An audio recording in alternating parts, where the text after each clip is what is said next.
You are listening live to Football Live.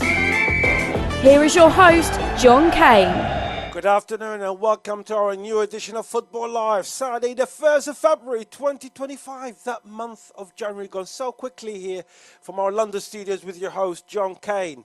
It's been an interesting midweek of European football, and I'm glad to say that all the English clubs have progressed into the next round of the Champions League and the Europa League.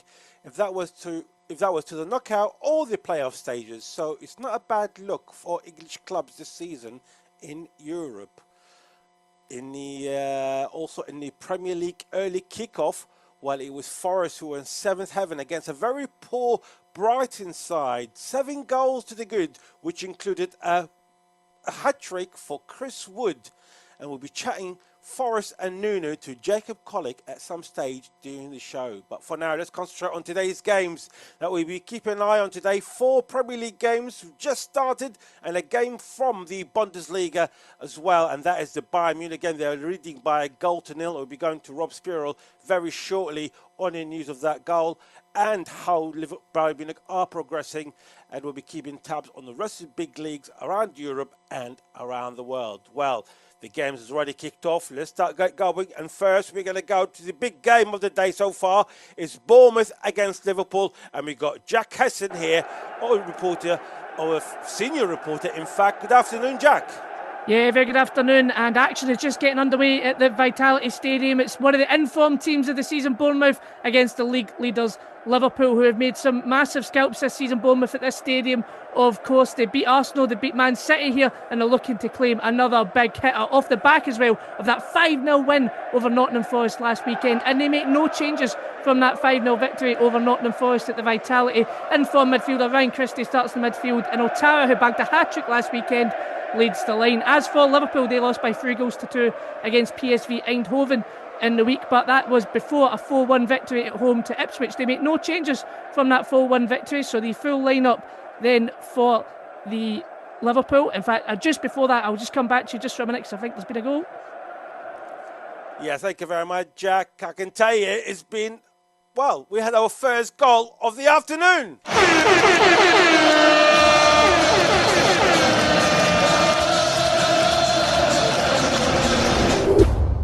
Not even a minute gone in the game between Everton and Leicester. 2 teams are fighting in relegation, and we've got a goal. It's Everton 1, Leicester 0, and it's Decore has scored. And let's go to Jacob Collick. Good afternoon, Jacob Collick. We're going to come to you for the team news, but you can tell us about the goal as well. Good afternoon, and what a start. That is Everton 1, Leicester 0. That was less than 3 passes. I think it was potentially less than 10 seconds. The ball went from the centre circle to the centre back, launched forward, and Decore got on the end of it and slotted it past the keeper, who's back from a lengthy stay on the sidelines and injured. So it is a bad return for Leicester, a terrible start for Leicester. Everton lead early on here. It's Everton 1, Leicester 0. Thank you very much, Jacob. While you're at it, give us the team news at the moment. How's it go as far as both teams are concerned? Well, for Everton, they've had to make 2 enforced changes from their 1-0 win over Brighton last weekend, with James Garner coming in for Oriel Mangala and Beto coming in for Dominic Calvert-Lewin. For Leicester, well, the change may not be looking so good. It was just the one in goal, with Mads Hermansen coming back after 6 weeks out with a groin issue. So it's not the start he would have wanted. It's not the return from injury he would have wanted. And I'm wondering if the goalkeeper, Jakub Stolarczyk, is looking on from the bench thinking, well, I would have saved that. Thank you very much, Jacob. Let's go back to Jack Hesson. Jack, welcome back, mate. And it's still 0-0, I believe, in the game between Bournemouth and Liverpool. But if you want to give us another roundup how the first 4 minutes have gone, and also for the remainder team news for that game.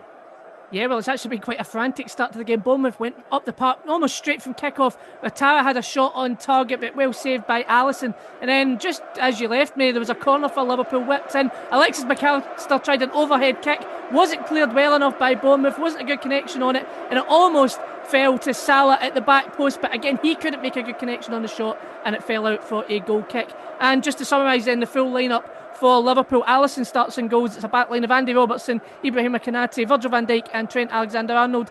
A defensive midfield 2 of Alexis McAllister and Ryan Gravenberch. An attacking midfield 3, it looks like Cody Gakpo, who got 2 goals last weekend, on the left. Mohamed Salah, of course, on the right. And Dominic Szoboszlai in behind Luis Diaz. As I said, really frantic start to the game so far. We expected nothing less. Bournemouth have been good this season. 4 minutes on the clock. Bournemouth 0, Liverpool 0.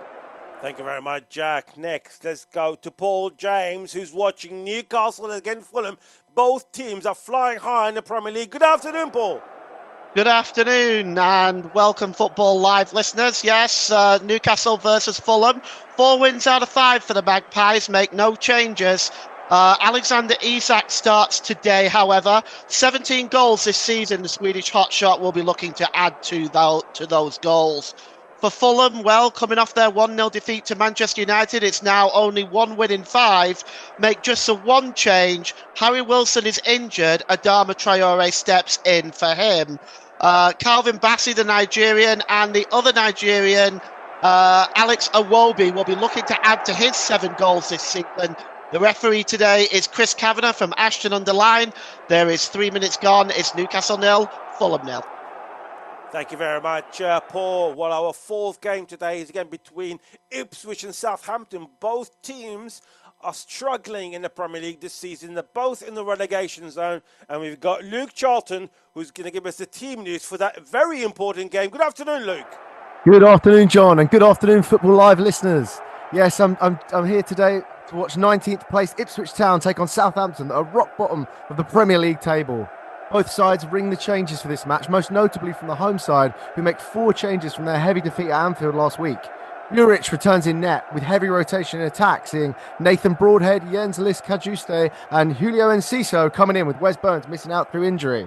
For the away side, all the attention turns to their debutants, Brazilian winger Wellington and Danish striker Albert Grombach coming to the side. Nigerian pair Joe Aribo and striker Paul Onuachu will be certainly ones hoping to make an impact for the Saints. All set to be an entertaining clash here. With 4 minutes gone, it's still 0-0. Thank you very much, Luke. I can tell you we got a second goal for Everton.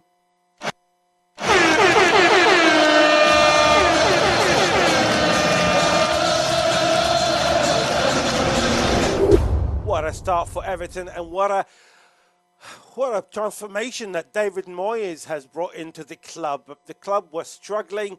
They were going to pieces, really. That's probably the best way to describe the football club. And David Moyes come in, and now it could be 3 wins on the spin for that the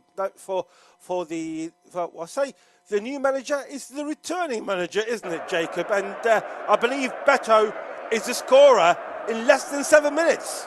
Beto is the scorer. Yes, he comes in for the injured Dominic Calvert-Lewin. He's the only fit striker at the club, and he's the only one that Everton need, because he has put them 2-0 up in less than 7 minutes. It is quite incredible stuff here. Leicester have just been torn apart. Their defence is asleep. I don't know what they're doing, but it's through ball after through ball that they are unable to deal with. I mean, you can't even blame the goalkeeper particularly, because it's one ball. Beto gets in behind Wout Faes and just fires towards the far post. There's not that much the goalkeeper can do about it when the defence is just splitting open. It's Everton 2, Leicester 0, and at this rate it could end even higher than the Forest score from earlier today. No, absolutely, Jacob. We know how good David Moyes is, but we know how good he was at West Ham. We know how good he was even his first stint for Everton. But he's playing more or less with the same team that Sean Dyche had, isn't he? But the team is coming up with a different kind of mentality, different kind of hunger, haven't they?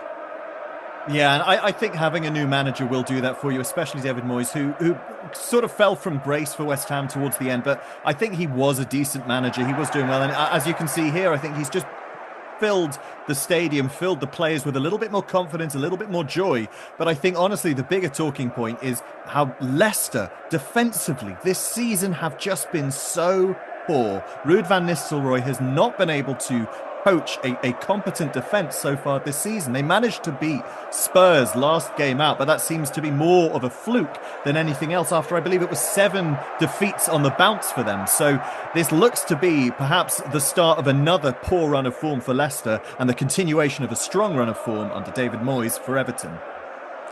Thank you very much, Jacob. I can tell you that any team that beats Spurs is not a fluke, but that's only my personal opinion. Anyway, in the German Bundesliga, we played about 40 minutes in the games in the Bundesliga. There's goals in every single one of them. Stuttgart 0, Borussia Mönchengladbach 1, St. Pauli 1, Augsburg 0, Heidenheim 0, Borussia Dortmund 1, Bochum 0, Freiburg 1, and the game that we're keeping an eye on, we got Rob Spirrell, who's watching Bayern Munich against Holstein Kiel. 5 minutes to go till half-time, and they're already leading by a goal to nil. Good afternoon, Rob. Good afternoon, John. Good afternoon, Football Live. And yes, well, it was Jamal Musiala scoring his 10th league goal of the season after 19 minutes when Michael Olise was played through by Konrad Laimer, and he pulled it back to Musiala. And it was a convincing finish in the bottom corner. Kiel, though, in response, have looked okay. I wouldn't go as far as good, but okay. Finn Porat had a shot cleared off the line by Kim Min-jae after Manny Neuer was well beaten. But since then, Bayern have looked the more likely to score the game's second goal. So 5 minutes to go till half-time. Still 1-0 Bayern.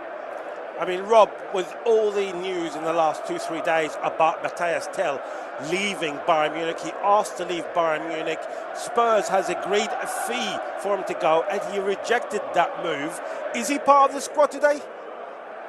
No, he's not part of the squad today, which can be quite telling. No pun intended. But I'd say it doesn't look good. I do think he needs to, because this boy has a lot of potential, but of course, for someone who he needs to find the right club for him, and if he thinks that Tottenham Hotspur isn't the right club for him, then so be it. Thank you very much, Rob. We'll be going back to Rob very, very shortly on any updates and news for any goals in that game between Bayern Munich and Holstein Kiel. I can tell you in Serie A, 54 minutes gone, it's Monza 0, Verona 1, and also Udinese have just scored their second. It's Udinese 2, Venezia 0 in the Italian Serie A. However, the second Udinese goal is going under VAR review, so I'll keep you up to date if that goal does get if it counts or not. Like we said early on today, we saw a demolition of Brighton. They lost by 7-0 away to Nottingham Forest, the team who's on form, and Chris Wood, of course, scoring a hat-trick for the home side. I can tell you, some of the games are happening in the Championship early on today. It finished Oxford United 1, Bristol City 1. Bristol City had 2 players sent off. Plymouth beating West Brom by 2-1, and Watford lost at home to Norwich City by 1-0, and Watford are playing with 10 men. The games are happening now. Derby and Sheffield United is still 0-0. It's Hull 1, Stoke City 0. Leeds 1, Cardiff 0. It's 1-0 already in the game between Millwall and QPR, and it's 0-0 for the remaining games between Portsmouth and Burnley, Sheffield Wednesday and Luton, and Swansea against Coventry. I can tell you that Leeds have just scored a second goal as well. So that's all the updates that we have at the moment. I can tell you there's VAR check of some sort happening today between Newcastle and Fulham. But let's go back to Jack Hesson. Jack, welcome back. How is the game planning out at the moment with 30 minutes gone? Interesting and quite timid as well. Liverpool have dominated the possession stats in the early stages, but Bournemouth, when they do get possession, they try and focus it on the left-hand side with Semenyo, their top goal scorer, dropping back deep to kind of support the left back, and they're trying the long ball across, trying to break the Liverpool defensive line. It's not really holding at the moment, but there's been chances few and far between since those ones in the early stages, so it's becoming a bit cagey at the Vitality Stadium. But 12 minutes gone, it's still Bournemouth 0, Liverpool 0. I mean, last week, Jack, Bournemouth had a fantastic result, didn't they? They beaten the team that won 7-0 earlier, and they beat them comfortably by 5-0. I mean, Anthony Areola is doing a fantastic job for Bournemouth, but can he really, with the facilities and resources that he's got in that club, that he can take them any further, maybe even in a Champions League spot next season? Well, it's a funny old game, isn't it? Of course, as you mentioned there, they won 5-0 last weekend, a team that's just won 7-0, which is just crazy. It's a crazy league now.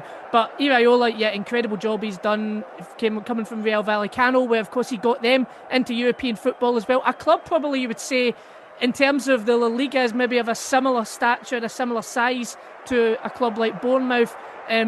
Managed to get them into European football. They're 7th right now, so they can absolutely dare to dream, and the sky's the limit with a manager with that talent. No, absolutely, and he's being linked as well with numerous jobs at the moment as well. I think it's fair to say, Jack, that the Real Madrid job, if it wasn't going maybe to someone like Xavi Alonso, who's announcing that he's leaving Bayern Leverkusen, he probably would be their top man, wouldn't he? It could potentially be, couldn't he, if they're looking for something a bit younger, something a bit more that they could last a project. I would say in terms of Real Madrid, that kind of project in that sense has never really worked. They've always been better with the kind of experienced, established managers, like, of course, they've got currently Carlo Ancelotti. So it would be an interesting change in the sort of hiring processes at Real Madrid if they were to go for a younger manager. But listen, the job he's done at Bournemouth, who's to say he couldn't do it at Real Madrid? Absolutely. Jack, thank you very much indeed. Let's go and speak to Paul James, who's watching a game between Newcastle and Fulham. Paul, both teams are flying this season, haven't they? And I think when it comes to games like this, it doesn't matter where they are playing, it's always going to be very hard to predict who's going to win because both teams are on fire. Well, I mean, you can see from the start of the game that Newcastle started a lot more positively. The first several minutes certainly belonging to Newcastle, including having a half chance for Joel Linton, but he struck it over the crossbar. But Fulham since then have really got themselves back into the game. They've had one or two corners that haven't really resulted in anything. They haven't really created any chances of any real note, but they've had a bit of possession. They're going forward, and they've set out their stall of intent. A VAR check on a potential penalty a few moments ago was nothing. It was basically, I don't even know why they checked it. The Newcastle players didn't even appeal, but it was a foul on Sandro. Well, not a foul. It was a challenge on Sandro Tonali just as the ball rolled out of play. But there's 14 minutes gone here. It's still 0-0, but it's very much 50-50. Thank you very much, Paul. I can tell you the game that we got an eye on in the German Bundesliga. Bayern Munich have scored a second.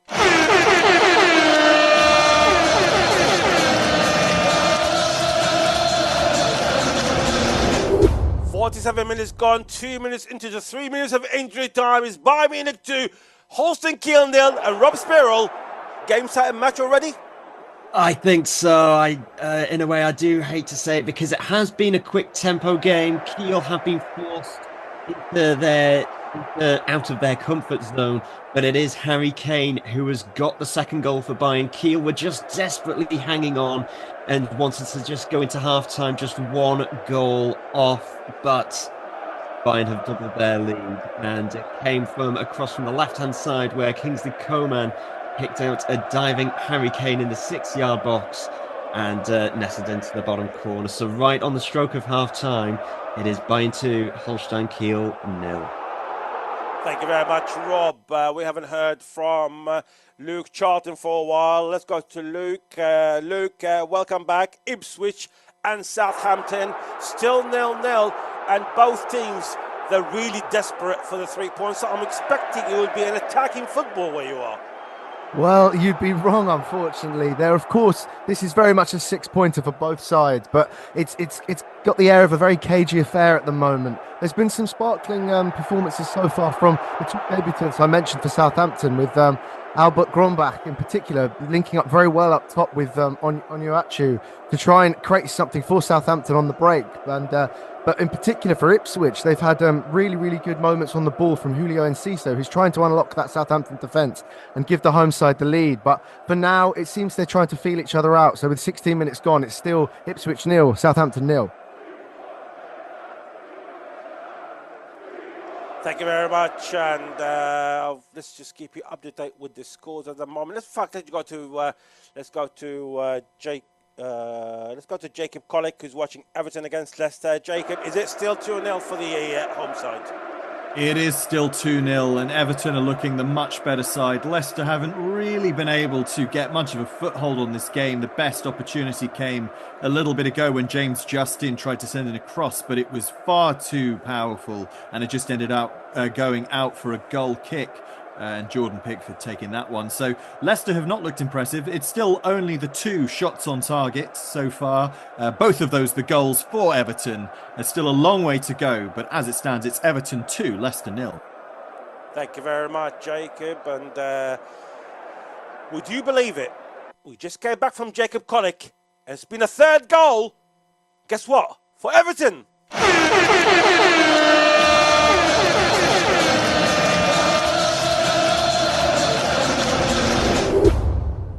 It's Everton 3, Leicester City 0. 19 minutes gone, and it seems to be an offside, well, VAR for offside, but we shall have a wait and see if that would be given or not. In fact, it has been chopped off. It remains Everton 2, Leicester City 0. So we'll be going to Jake Collick very shortly, but first let's go to Rob Spirall for the halftime report for the game between Bayern Munich and Holstein Kiel. It's Bayern Munich 2, Holstein Kiel at the break. Jamal Musiala broke the deadlock after 19 minutes with a good shot into the bottom corner.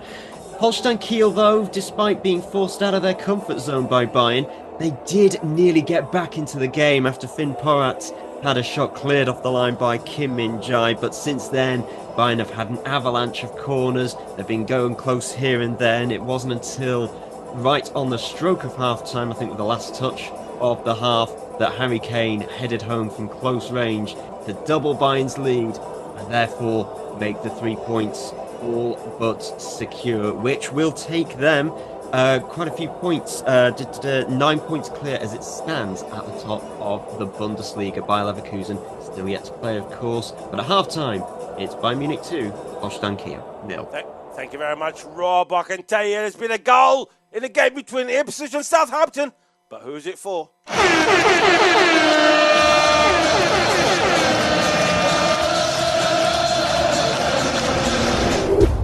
It's Ipswich 0, Southampton 1, scoring in the 21st minute for the away side. But before we go to Luke Charlton for that, let's go back to Jacob Collick, who can tell us more about that goal. In fact, the disallowed goal, I believe, Jacob.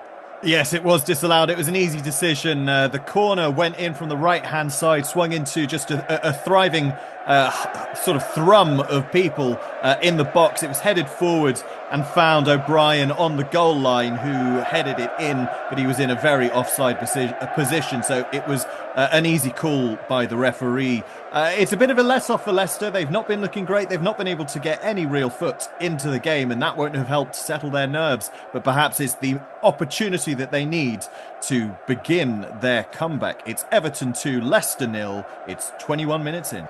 Thank you very much. Let's go to Luke Charlton, who's seen the first goal of the day for the goal falls for Southampton. Yes, it's Southampton 1. Scoring away here against Ipswich in a really, really important match for them. And it's the Nigerian Joe Aribo with an excellent left-footed volley just off the edge of the area. It's excellent play from a goal kick from Aaron Ramsdale. Southampton keep the ball alive and keep the energy, momentum and power their way into the box. The ball is deflected out to Joe Aribo, who lashes home with his left foot first time and causes Muric no ends of difficulty there, trying to stop the ball going in the net, but it finds its way through and Southampton take the lead in what could be a really crucial 3 points for them if they can hold on. Of course, there's a long way to go, but with 21 minutes gone, it's Ipswich 0, Southampton 1.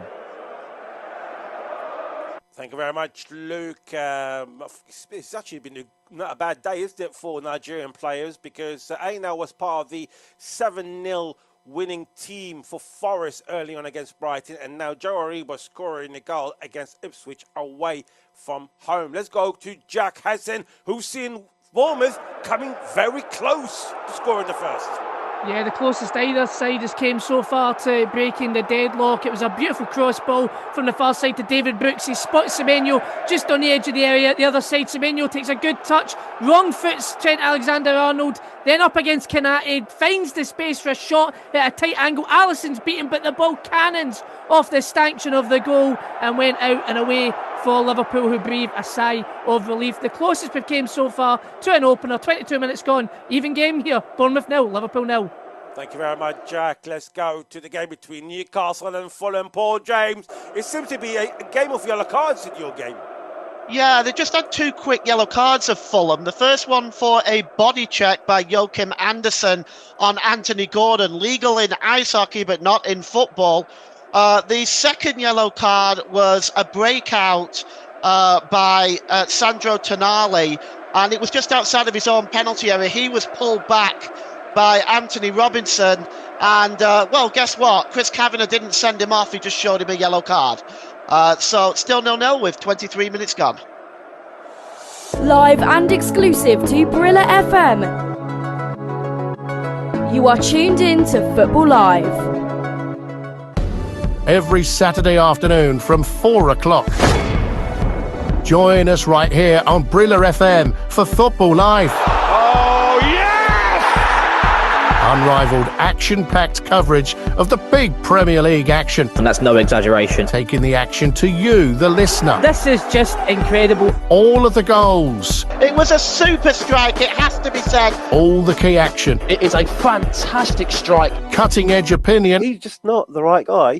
Expert analysis. So I'm quite impressed the way they played. Brilliant coverage from our team of reporters. 5 goals for Chelsea, 3 goals for Cole Palmer. There's only one place to be on a Saturday afternoon, and that's right here on Barilla FM for Football Live.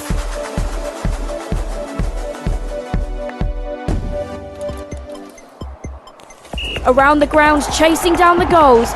The biggest and best football show on the radio. Welcome to Football Live.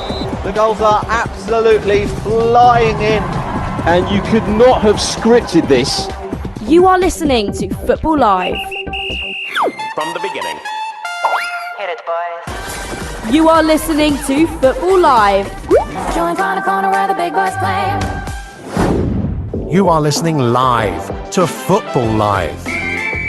Here is your host, John Kane. Welcome back. Let's give you the latest updates in the English Premier League. So 26 minutes gone more or less in all the games. It's Newcastle 0, Fulham 0, Ipswich 0, Southampton 1, Everton 2, Leicester City 0. And I can tell you it's a penalty for Liverpool. So a penalty is being given to Liverpool, and it looks like VAR have checked it and cleared it. So we'll be going to Jack Hesson very shortly on the news of any developments. But first, let's go to Jacob Collick because it's nearly a third for the home side, Jacob. Yes, indeed. It was the first bit, maybe this is harsh of me, it's the first bit of good defending Leicester have done all game. A fantastic ball whipped in from the left-hand side that was fired into near the spot, and it was a Leicester defender who just managed to get a foot on it and clear it away before Everton were able to take advantage and further their lead. It's Everton 2, Leicester 0, 27 minutes in. Thank you very much, Jacob. We're still waiting to hear. I believe VAR are still checking the incident in the game between Bournemouth and Liverpool. So a penalty is for Liverpool. And while we're doing that, let's give you the half-time scorelines from the German Bundesliga. It's Bayern Munich 2, Holstein Kiel 0, which is again, we've got Rob Spirell watching that. Bochum 0, Freiburg 1, Heidenheim 0, Borussia Dortmund 1, St. Pauli 1, Augsburg 0, and Stuttgart 0, Borussia Mönchengladbach 1. So let's go to... Yes, I believe they're still reviewing. It's a long review for the penalty for Liverpool. There seems to be a bit of confusion as well, so it's taking a long while. So we'll be going to Jack Hesson when he's seen the penalty, and we can actually establish connection with him.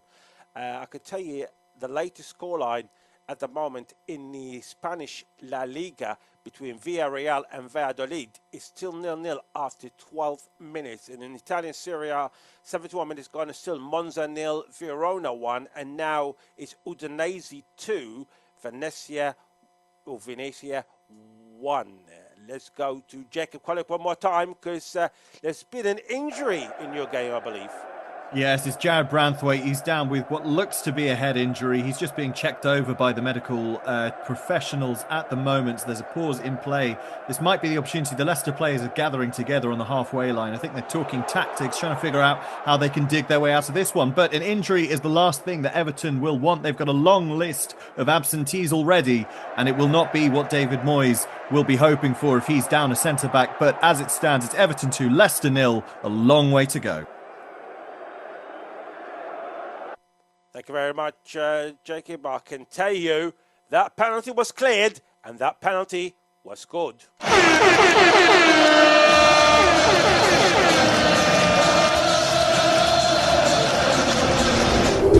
It's Bournemouth 0, Liverpool 1. So game on for Liverpool, and they are top of the league. So we'll be going to Jack Hesson very, very shortly. But first, let's go to Paul James, because it's been a chance for the home side, Paul. Yes, absolutely. Well, it's Anthony Gordon who picked it up on the corner of the penalty area. Did a quick 1-2 with Joel Linton, but his shot was disappointing, way over the crossbar. It's a forfeit shot by Newcastle. None of them have been on target. It has to be said that both sides in front of goal today have looked pretty shy, to say the least. There's 28 minutes gone. It's Newcastle 0, Fulham 0. Thank you very much, Paul. And yeah, I can tell you that Bournemouth 0, Liverpool 1, and it was who else but Mo Salah scoring for Liverpool from the penalty spot. And that guy is on fire. He's one of few players who actually in the leading top scorers at the moment. Him competing with Haaland and Chris Wood, and also even Justin Kluivert, he's in the mix, and Mbeumo of Brentford, and of course Brentford are playing tomorrow. Let's go to Paul James once more, because it's been a fantastic save by the Fulham fan. In fact, just before I go to Paul, we've got a second goal in the game between Ipswich and Southampton.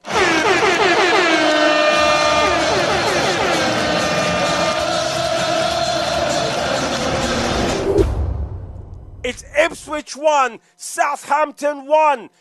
That is a well-needed goal for the home side, because both teams are really struggling for points this season, both in the relegation zone. There is a VAR on that goal, so we'll be going to Luke Charlton very shortly. But first, let's go to Jack Hesson, who's seen a penalty incident, and he's seen it taken, and he's seen Salah scoring a goal.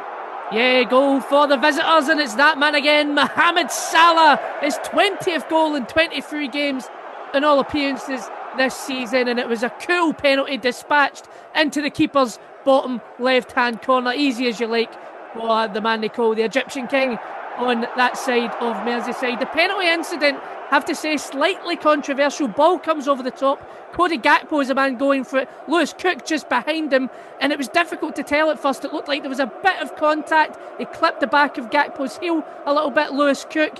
It looked almost like Gakpo clipped on his own heel in the initial replay, so that's why I think it took so long to have a look at it, but they did clear it. The penalty was given, and of course that man, Mo Salah, dispatched it to give Liverpool the lead to 31 minutes on the clock. Bournemouth 0, Liverpool 1.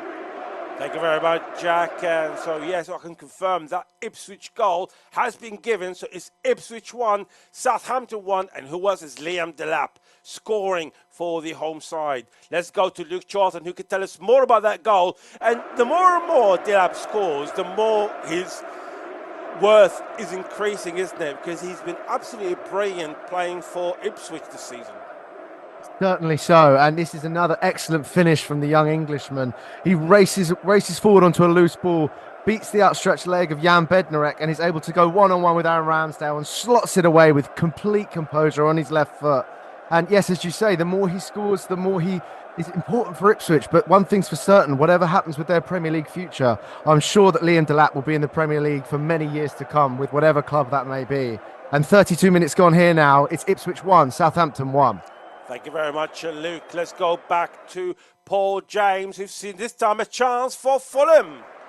Yeah, a couple of chances either side, and finally Newcastle pries open that Fulham defence. The ball was played through to none other than, would you believe it, Fabian Schär finds himself one-on-one with German goalkeeper Bert Leno, who spreads himself very, very well, makes a fine save on his 199th Premier League appearance. On the other side, played through was Raul Jimenez, one-on-one with the goalkeeper. It was a tight angle, but he skewed his shot and it rolled across the face of goal. So 31 minutes gone here, Newcastle 0, Fulham 0. Thank you very much, Paul. I can tell you, we haven't even played a minute in the second half between Bayern Munich and Holstein Kiel, and we got a third.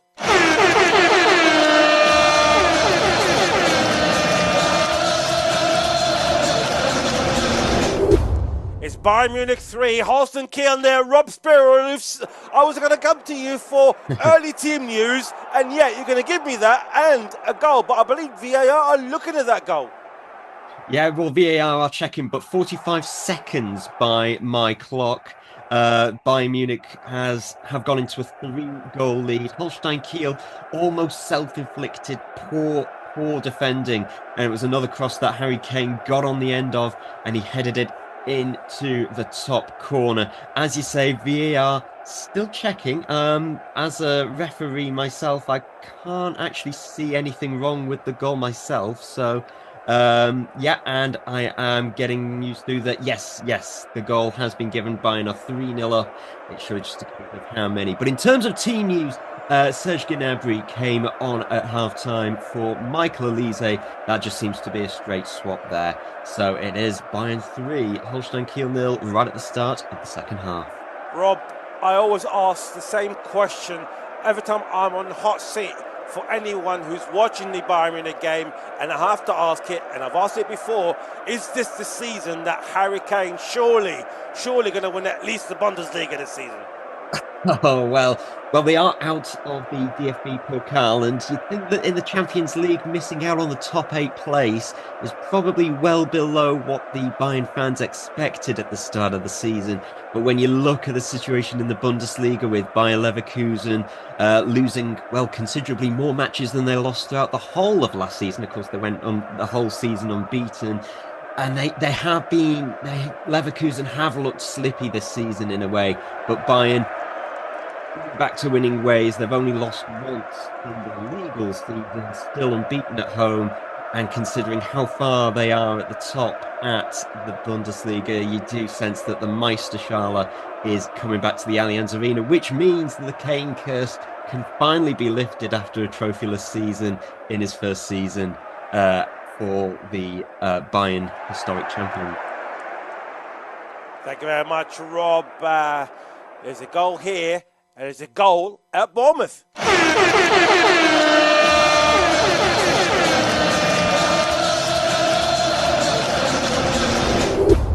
It's Bournemouth 1, Newcastle 1. There is a VAR check on that, and I can tell you there's been another goal, and this time it's for Newcastle.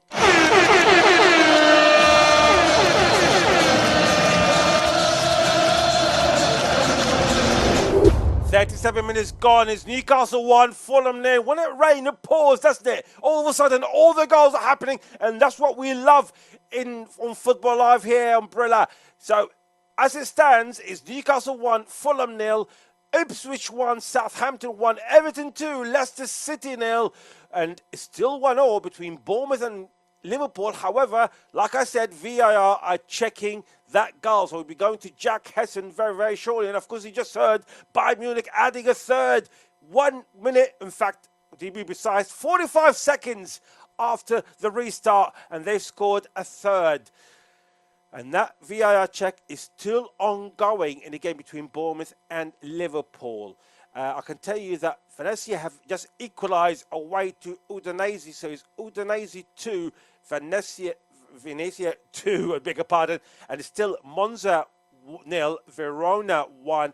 I can tell you that the goal for Bournemouth has been chopped off.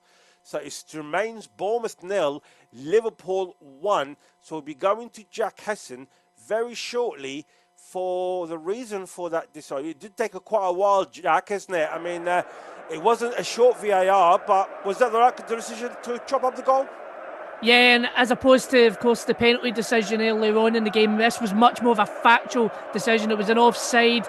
A good bit of play, to be fair, from Bournemouth to dispatch of Liverpool. Semenyo just inside the box sees Mitros Kerkez on the overlap, and it's that pass on the overlap. He's just a foot offside. Kerkez then manages to get the ball in, and David Brooks was there just in the middle of the box. A lovely, clean, drilled, low finish into the bottom right-hand corner. But as you said, that pass from Semenyo on the overlap to Kerkez is just probably about a toe offside. So that's how close Liverpool were from being level, or Bournemouth even were from being level in this game. But it was offside and it has been disallowed. 38 minutes on the clock. Still Bournemouth 0, Liverpool 1. Live and exclusive to Brilla FM. You are tuned in to Football Live. Every Saturday afternoon from 4 o'clock. Join us right here on Brilla FM for Football Live. Oh, yes!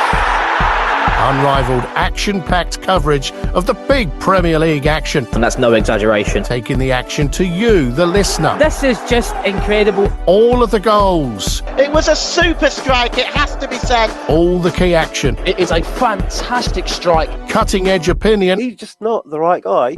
Expert analysis. So I'm quite impressed the way they played. Brilliant coverage from our team of reporters. 5 goals for Chelsea, 3 goals for Cole Palmer. There's only one place to be on a Saturday afternoon, and that's right here on Brilla FM for Football Live.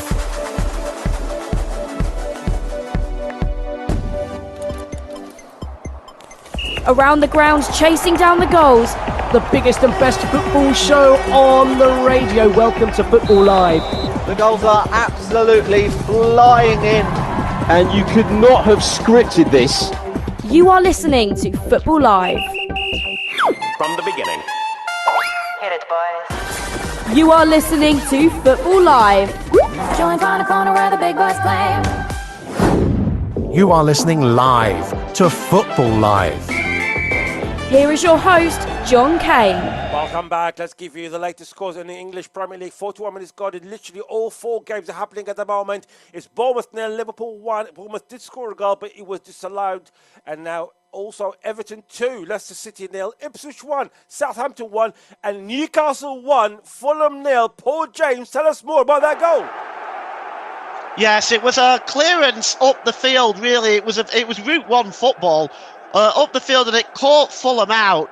Anthony Gordon down the left-hand side. It was 3-on-3.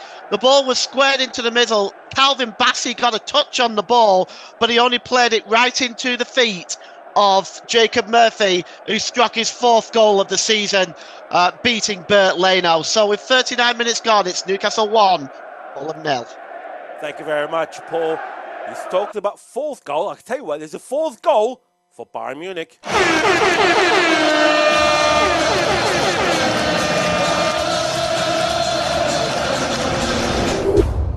53 minutes gone. Is Bayern Munich 4, Holston Kier, Rob Sparrow. We just say probably game, set and match, surely. Surely it is now.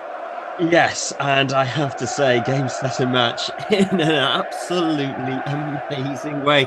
Jaw-dropping. This is up there for goal of the season if you like skillful goals.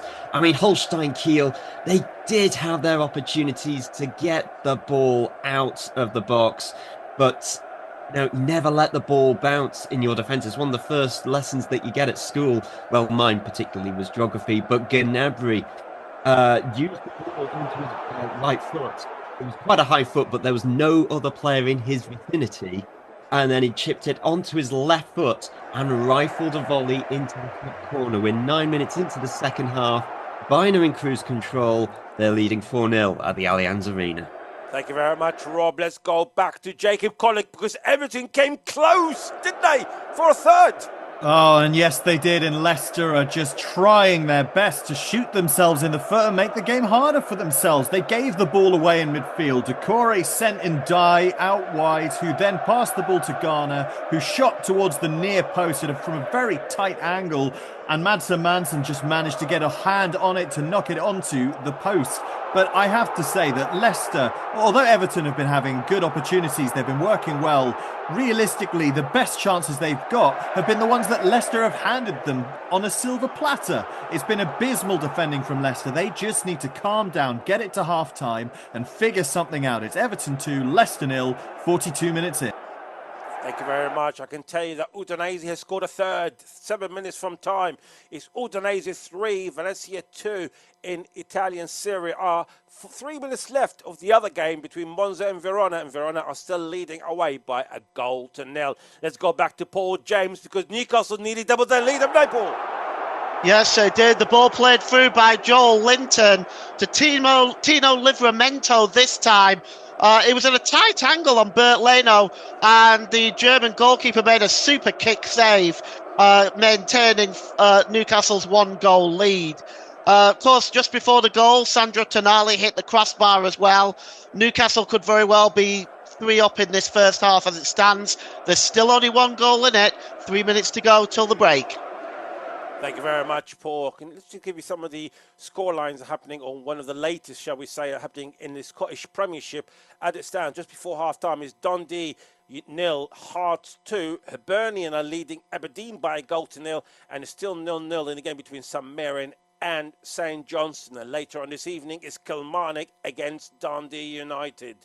In the Championship, it's coming nearly into half-time. It's still 0-0 again between Derby and Sheffield United. It's Hull 1, Stoke City 1. Leeds are leading by 2-0 at home to Cardiff. It looks like Leeds are heading up into the Premier League next season if it carries on as it is. It's Millwall 2, QPR 0. It's 0-0 in the game between Portsmouth and Burnley. Sheffield Wednesday 0, Luton Town 1. And it's Swansea 0 and Frank Lampard's Coventry City 1. Right, it seems like we got an injury in a game between Everton and Leicester. And it seems like for an ex-Man United player, I believe. Yes, but more importantly than that, it was almost a third for Everton. Abdoulaye Doucouré in the box. He was found with so much space that the Leicester defenders were just giving him, and he just fired over the top of the bar. So it remains 2-0 just heading into half-time. But yes, James Garner, the second player today to have come off worse with a head collision, with Jordan Ayew. But David Moyes will be very happy to see these back up and playing, and he's all right. It is Everton 2, Leicester 0, just a few moments away from half-time. Thank you very much, Jacob. I can tell you it's 5 minutes of injury time in the game between Everton and Leicester. Likewise, in the game between Bournemouth and Liverpool. And the game between Ipswich and Southampton is only the 3 minutes. And the game between Newcastle and Fulham, likewise, is 3 minutes as well. So, in the German Bundesliga, as you heard from Rob Sparrow, it's Bayern Munich 4, Holstein Kiel 0. It's still Bochum 0, Freiburg 1, Heidenheim 0, Borussia Dortmund 1, St. Pauli 1, Augsburg 0, and now it's 1-0 in the game between Stuttgart and Borussia Mönchengladbach. Right. In the La Liga, 30 minutes gone in the game between Villarreal and Valladolid, and it's still 0-0 in that game. Let's go back to Jack Hassan, who's watching the game between Bournemouth and Liverpool. Last time we spoke to you, Jack, Bournemouth had a goal disallowed. Are they carrying on from now, or do they feel a bit deflated? Well, since then, it's really Liverpool who've been trying to push for that second. They've had a couple of decent opportunities. One there when Andy Robertson driving towards the box. Good play, then playing in, and Alexander Arnold got ahead of a goal, but it wasn't enough. And yeah, they've been pushing on from there. So it's 46 minutes on the clock. Bournemouth now Liverpool 1. If anyone, a West Ham fan or any other fan, have doubts over David Moyes, speak to Evertonians, because I'm sure they're loving him now. There's a third for the home side.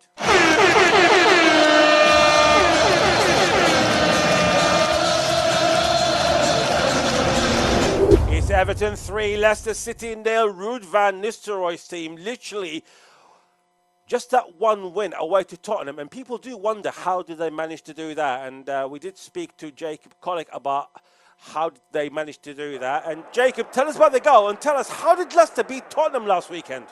Oh, it is an absolute mystery how this team were capable of beating anyone. Their defence have yet again parted like the Red Sea for the Everton striker Beto, who scored his second. It was the simplest of balls. It went right through. Beto got on the end of it and struck to put Everton 3-0 up. I mean, there's very little to say about the goal. It was just one ball. He beat Wout-Face, he beat Victor Christensen, and he just put the ball away. It is embarrassing by Leicester. This is the last thing that they would have wanted heading into the locker rooms at half-time, because now they're going to have to rethink absolutely everything. David Moyes, though, will be able to give his players a pat on the back and say, all right, just another 45 minutes of that and you'll be grand.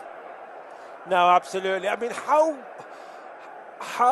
underrated David Moyes is, because he wasn't given enough time at Man United when he left Everton first time round. He won a European Cup for West Ham, and the fans weren't happy with him, but he's always proven to be a very good manager. He has, and I think he's very consistent as well. He's builds fairly solidly defensive teams, and Everton are quite lucky in that they have, at the minute, got an array of defenders, but what they're lacking is attackers and players sort of in the middle of the pitch going forwards. But against Leicester, I'm not sure how much that matters, because Leicester have defenders, they just don't seem to know really how to defend. So I think it's difficult to say how good David Moyes is based off of this performance, because I really think this game is less about how strong Everton have been. But they've had their chances and they've taken them, but it's more to say about how Leicester have been so poor. Thank you very much, Jacob. I can tell you we got a fifth goal in the Bundesliga.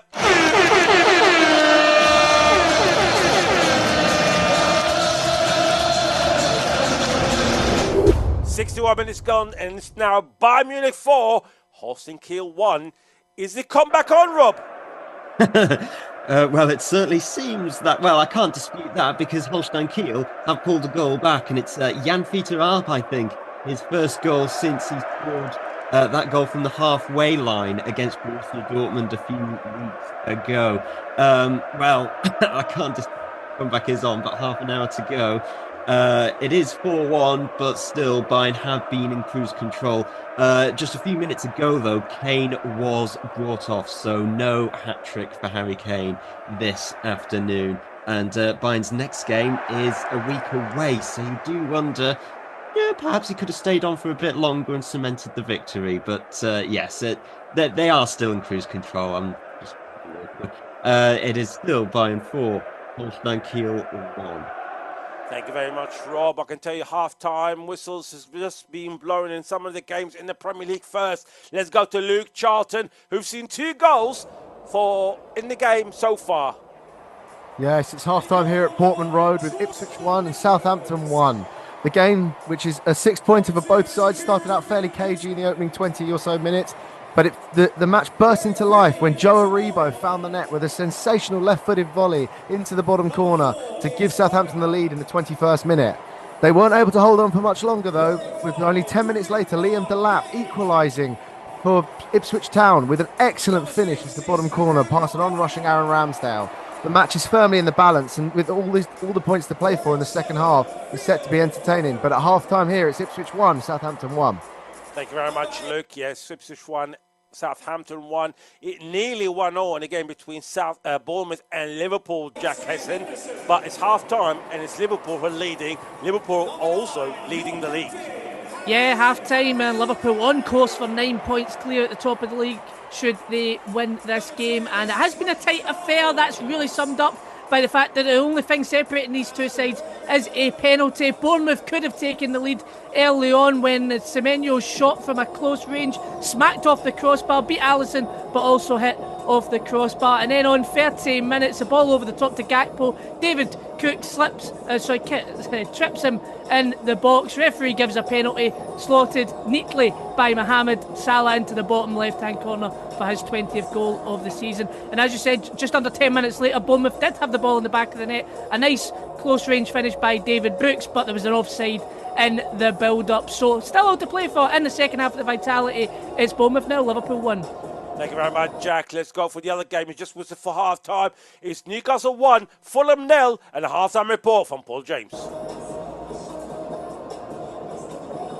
Yeah, time at St James's Park. It's Newcastle 1, Fulham 0. A goal on 37 minutes by Jacob Murphy.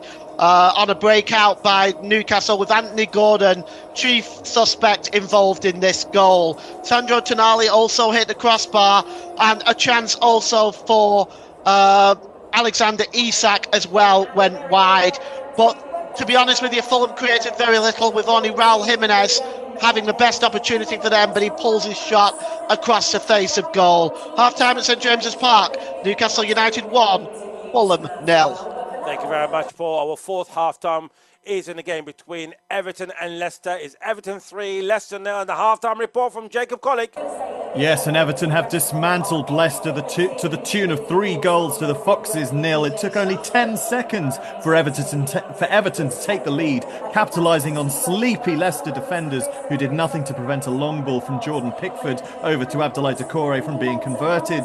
Things went from bad to worse after another 5 minutes when a through ball by James Tarkowski split the Leicester defence and put Beto through on goal to score. You'll never guess what the third goal was. It was another one for Everton, another defence-splitting through ball, this time from James Garner and again to Beto, who benefited and put the ball past Mads Hermansen. Everton have scored only the one type of goal today, and it'll be for Ruud van Nistelrooy to figure out how and why they have let 3 of the same goal, 3 through balls, go into their net today. But this game is pretty much all wrapped up. It's Everton 3, Leicester 0. Thank you very much, Jacob. Well, now let's hand you back to FJ and the team with Brother FM. Good afternoon, and we'll be back in about 5 minutes' time. You are listening live to Football Live.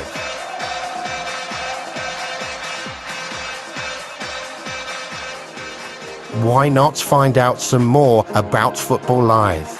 Visit our website www.footballliveshow.uk. Don't forget there are 3 L's in Football Live. Meet the people behind Football Live and find out more about the show.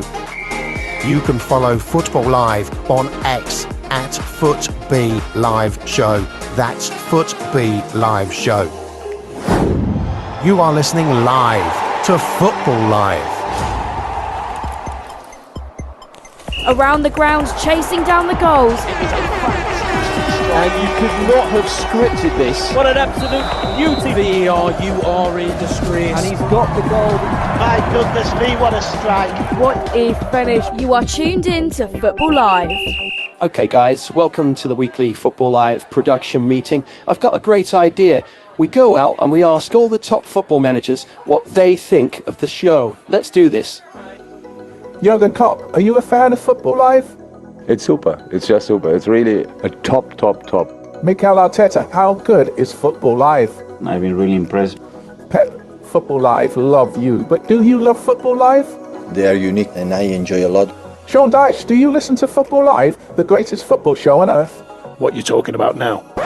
They know and I know, and you probably do know, they've made a lot of mistakes along the way. Okay, so we need to work on Sean Dyche. It's an absolute cracker. Fantastic. Incredible, amazing, unbelievable, sensational. Fantastic. This is amazing on Football Live.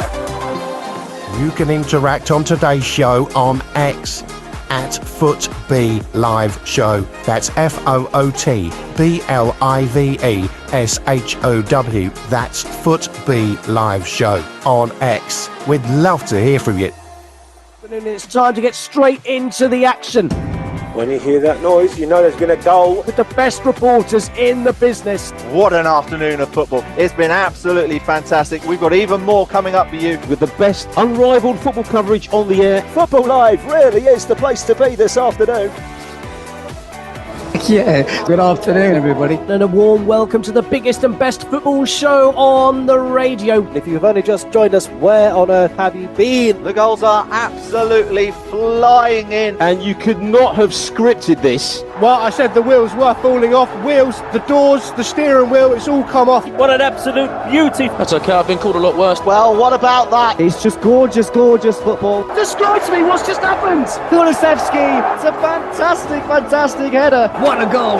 Nobody has the answers. It just had to be him. A fairy tale return for Ivan Toney. This is amazing on Football Live. That's why we love Football Live, because it has been a pulsating afternoon on Football Live. absolutely sensational. Visit the official Football Live website and find out more about the show and the people behind Football Live. Visit www.footballliveshow.uk and follow us on X at FootBLiveShow. Live and exclusive to Barilla FM. You are tuned in to Football Live. Hello and a very good afternoon to you.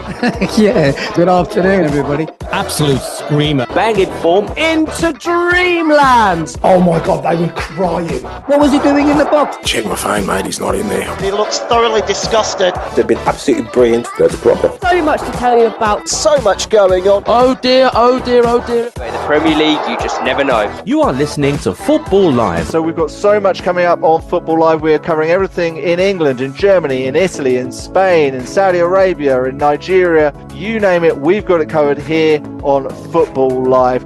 Our fantastic team of reporters will be bringing you all the goals as they go in the biggest games across the footballing world. We love a bit of drama here on Football Live, and we've plenty of it this afternoon. From the beginning. Hit it, boys. You are listening to Football Live. Join Find a Corner where the big boys play.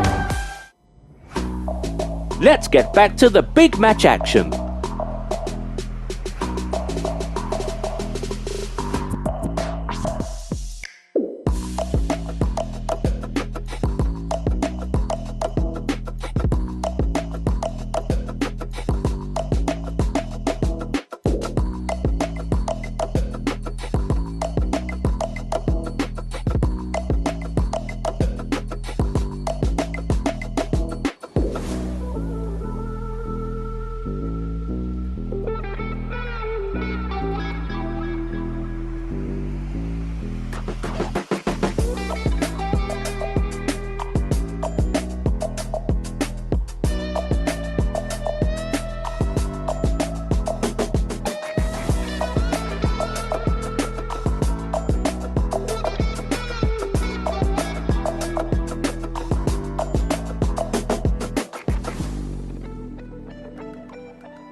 You are listening live to Football Live.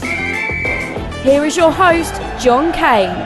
Welcome back, and thank you very much, FJ, and thank you for all your interactions as well. I will answer your question very, very shortly regarding Mo Salah. When was the last time he scored 20 goals or more in a season? But let's just give you the half-time scorelines in the English Premier League. The games that we're keeping an eye on is Bournemouth 0, Liverpool 1, Everton 3, Leicester City 0, Ipswich 1, Southampton 1, Newcastle 1, Fulham 0. And as just FJ mentioned, Villarreal have taken the lead in the 41st minute through Perez as Villarreal 1, Valladolid 0. In the German Bundesliga, in the game that we're keeping an eye on, is Bayern Munich 4, Holstein Kiel 1, is Bochum 0, Freiburg 1, Heidenheim 1, Borussia Dortmund 2, St. Pauli 1, Augsburg 0, and it's Stuttgart 1, Borussia Mönchengladbach 1. In Italian Serie A early on, we've just finished Monza 0, Verona 1, and Udinese have won at home in the last couple of minutes. They finished Udinese 3, Venezia 2. Well, the games are still at half-time, but we're going to go and speak with Jacob Collick, shall we? Good afternoon, Jacob. You're watching your game. It's a very good game at the moment. But let's talk quickly about the game early on, the game that you were watching as well. Nottingham Forest 7, Brighton Hove Albion 0. First, let's speak about Forest. I mean, Nuno Espirito Santo, Jacob, he's doing a phenomenal job, and we could not underestimate how good he's been, because he's been very good with Wolves. He went to Saudi Arabia and he won the Saudi Pro League with Al Ittihad. He came back with Tottenham, or in fact before that with Tottenham. He wasn't doing that bad, to be fair to him, and now they're in 7th heaven. They scored a 7th goal. They're 3rd in the league, the same level points of Arsenal. You can't really ask anything more from the guy, can you?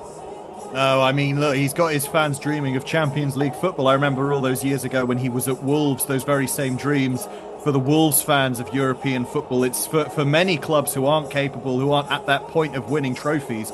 Just getting into Europe is the dizzying heights that you can hope for. And for a club like Forest, and for last season for Aston Villa, clubs with proud European heritage, it is fantastic for their fans, for those who remember it and for those who don't, to be able to relive those moments again and to be able to experience going to Europe. So Nuno's doing a fantastic job in providing his fans the opportunity to dream once again. No, absolutely. I mean, the people who are not aware, Brian Clough won the European Cup, or what it is now the Champions League, twice in a row, beating Liverpool at one of them. I mean, you can't really help for them not to be dreaming of them days again, because they are in a position that not necessarily comfortable, but if they carry on the way they are now, they should be comfortable in getting that top 4 place. Yeah, exactly. And last weekend, they showed that perhaps they weren't at it. People were maybe thinking, is this the moment where Nottingham Forest start to drop down the table? But then they turn around and beat Brighton 7-0. So I think, we can kind of look at that result against Bournemouth, who are a very good team, as perhaps a blip on the road to Europe rather than a detour that takes them down from the Premier League. Certainly it'll be what the fans are hoping, and I think, to be honest, for most neutrals, it'll be what they're hoping for as well, because the football they play is fantastic. It's so exciting, so fun and free-flowing, which is perhaps what people didn't expect from Nuno. I think he was known for his quite defensive football at Wolves and then again at Spurs, and he seems to have come back to the Premier League a different man. No, absolutely. Before we speak about Brighton, we can't not mention Chris Wood, 33 years of age. He's having the time of his career, isn't he? 17 goals so far in the Premier League. The hat-trick, of course, today. I mean, what a guy. I mean, he's stunning, but I think he's been one of the underrated strikers of the Premier League for a few years now. When he was at Newcastle, when he was at Burnley, I mean, you could name half a dozen clubs and you could guess just any, and you'd pretty much be right with how many clubs that he's been at. But no, he's a fantastic striker. But Nottingham Forest are blessed with fantastic footballers: Gibbs-White, Hudson-Odoi, Elanga, Milenkovic. All of these players that I think were looked at by other teams, were had by other teams, and maybe weren't appreciated. And now they're at Forest. Now they're able to become the talisman. They're able to lead a team, and I think it's a fantastic manager who is able to take what are essentially spare parts and turn them into a European charging team. No, absolutely. I mean, Hudson-Odoi, he's been overlooked. Elanga has been overlooked, and Chris Wood, even really in a way, has been overlooked. And Elliot Anderson, the guy who Newcastle have to sell, he's absolutely brilliant in that midfield. But let's talk about Brighton, because we cannot ignore the fact that Brighton, under a new management, which is absolutely fine at the moment, currently they're sitting 9th with 34 points. It's not really bad for a new manager, especially with a manager who's not much really got an experience. But nevertheless, 7-0 is a very humiliating result. Yeah, and it'll be a tough one to take for the players, but it's difficult because, as you say, it doesn't feel like it's been a bad season for Brighton, but I think the general feeling from their fan base is that it's been underwhelming. I mean, they had a few seasons where they were sort of building towards things. They had a lot of money coming in after Caicedo and McAllister were bought from them, and that was reinvested into the club, but it feels like the most recent spate of reinvestments haven't really paid off. They're not particularly building towards anything at the moment, and a 7-0 defeat will not be what they want. It'll be difficult for them to build up from this, but they're in 9th. They've got a lot of clubs below them in the league. They've got a long way to go. I think they can still build from here, but they're going to have to figure out what happened today and make sure it doesn't happen again. Absolutely. Jacob, thank you very much. We'll let you go back and watch that exciting game. We've already seen 3 goals in that game between Everton and Leicester. I can tell you there was a goal in the game between Bayern Munich and Holstein Kiel while we were talking, but we're going to go to Rob, because that goal was more or less given offside, Rob, isn't it? Yeah, well, it was actually for a penalty appeal, and it was also debatable because it was Jamal Musiala who was supposedly fouled on the edge of the area. It was debatable whether it was inside or outside the box, and even still an offside was given in the build-up, which it turned out that, yes, it was offside in the build-up. So it still remains 4-1 here at the Allianz Arena, and when you consider the big goal difference that Bayern have over Leverkusen, the as it stands, Bayern's goal difference is 45. The next best goal difference is Leverkusen's plus 20. Yeah, they are. I think they just want to just play the next 10 minutes and send Holstein Kiel on their way back up north. Thank you very much, Rob. I can tell you, 3 games out of the 4 has kicked off in the second half. But first, let's go to Jack Hesson. Bournemouth 0, Liverpool 1. Has there been any team changes, Jack?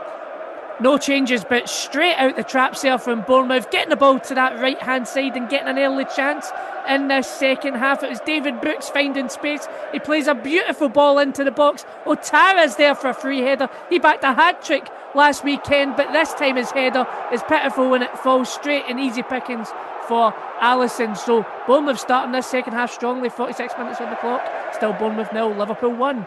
Jack, we could never underestimate Bournemouth this season, haven't we? Even if they're losing at home to Liverpool, who are the leaders, and the way Liverpool have been playing under Arne Slot has been absolutely beautiful football, domestically and in Europe. But when it comes to Antonio Areola, I think he's a person that he can actually turn things around, can he? Yeah, well, exactly, and I think as the second half goes on and the changes are able to be made, then that could work in Bournemouth's favour. Just to tell you as well, another great chance there from Bournemouth. Once again, space on the right-hand side for Brooks, whips the ball into the box.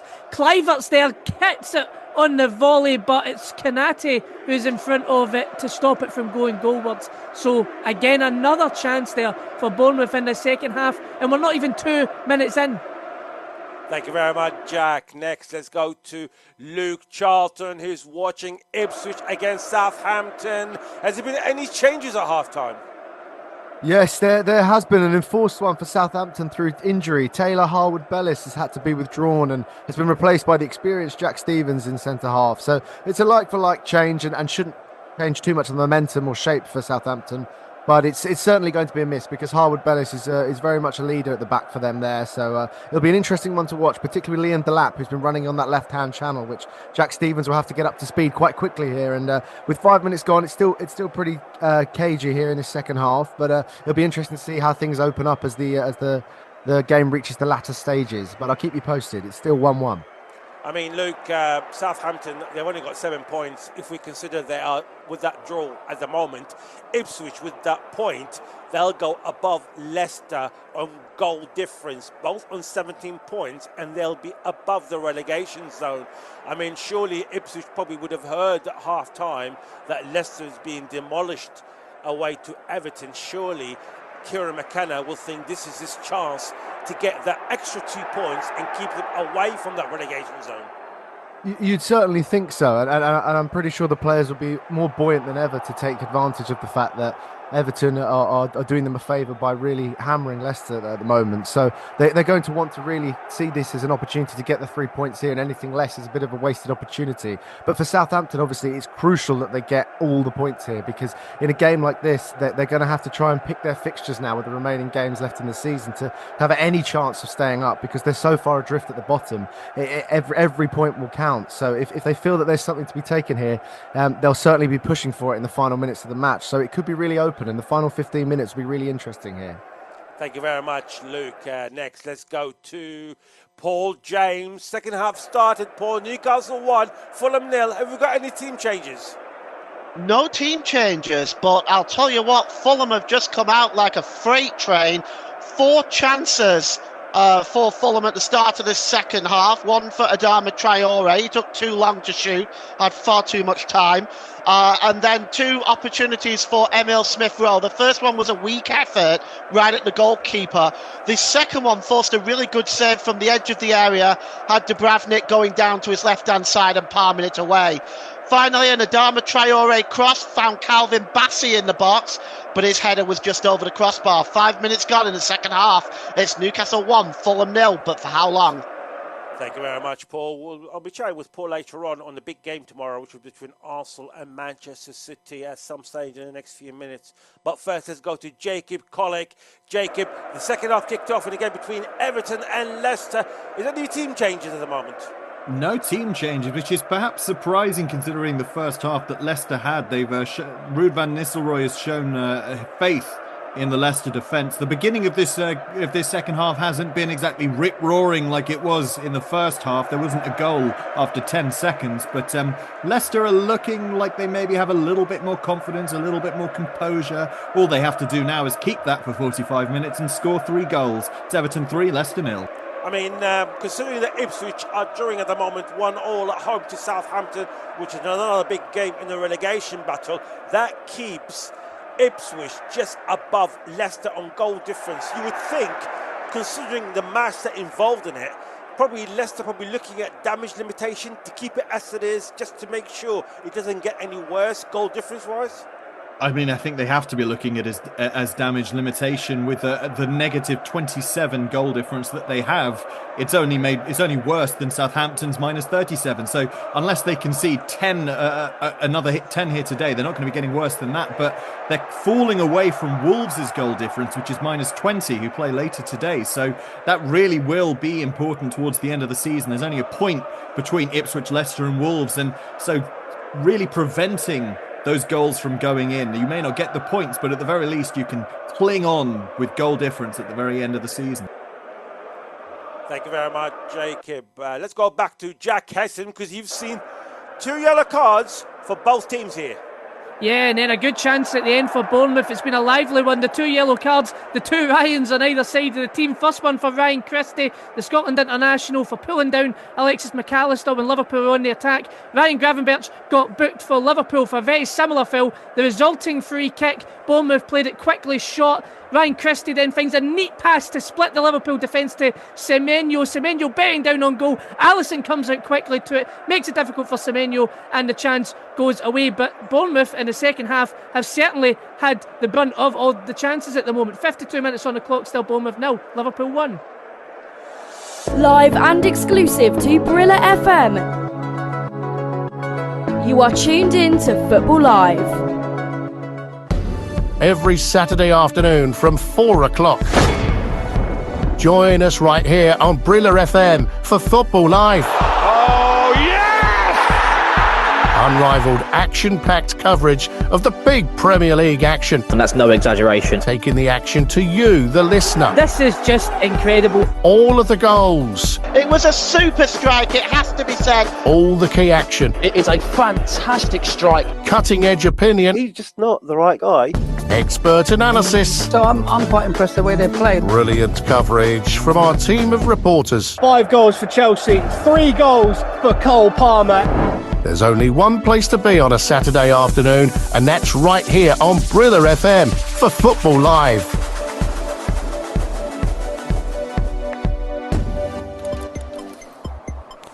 Around the grounds, chasing down the goals. The biggest and best football show on the radio. Welcome to Football Live. The goals are absolutely flying in. And you could not have scripted this. You are listening to Football Live. From the beginning. Hit it, boys. You are listening to Football Live. Join on the corner where the big boys play. You are listening live to Football Live. Here is your host, John Kane. I can tell you that it's 1-0 for Villarreal against Valladolid at half-time in the Spanish La Liga. In the German Bundesliga, again, that we keep an eye on. We've got 2 minutes past stoppage time. It's Bayern Munich 4, Holstein Kiel 1 as it stands. We're going to speak to Rob quickly. Rob, seeing Bayern Munich today and seeing him in midweek and their qualification to the playoffs, not to the knockouts, to the playoffs, which is a big difference this season. Can we see Bayern maybe beating, not necessarily winning the Europe League Champions League, but can they go through past Celtic? Well, I think when you put it like this, when it was a choice between Man City or Celtic, I think it's a no-brainer which one they would have chosen, and I think they'll have been very pleased that Celtic were the ones that came up. But I have to say, from a Celtic point of view, I think they will be ready for this, because what I'm seeing tactically from Bayern Munich this season, and today's no exception, is that Vincent Kompany's side, tactically, is exactly the same as how he got his Burnley side to be playing.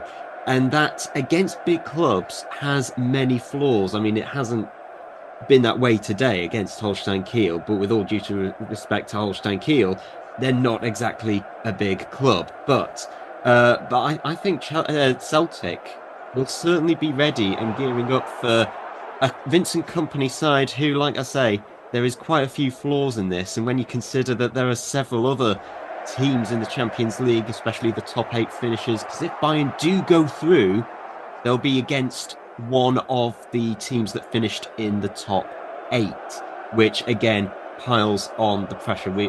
There's a long way to go in this Champions League, and to be honest, I quite like it that way. No, I have to agree with you. I mean, we're playing stoppage time at the moment, Rob.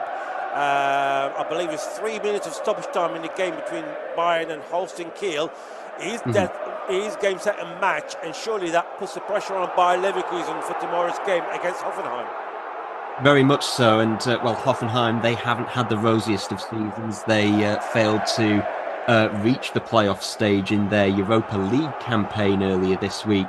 But yes, in terms of Bayern today, they've been in cruise control for the best part of 20 minutes or so. Holstein Kiel, though, would give a special mention to their fans. 550 miles they travelled down to the Allianz Arena. And so when you consider going back up, that's 1,100-mile round trip for their fans. And hey, at least they've got themselves a good goal to take back with them back up to the north of Germany. Thank you very much, Rob. And I can tell you, as soon as Rob left us, there's been a second goal for Holstein Kiel.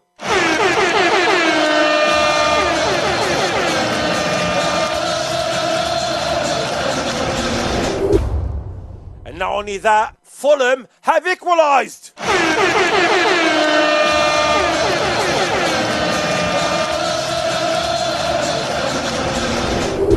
It's Newcastle United 1, Fulham 1. But first, let's go to Rob Spiro, who's just seen not one. Well, he's saying that they're going to go back with the 1 goal, but now they're going back with the 2, Rob. Well, I wish that I could have rounded off my last check-in by saying there's more goals in this one, but I didn't.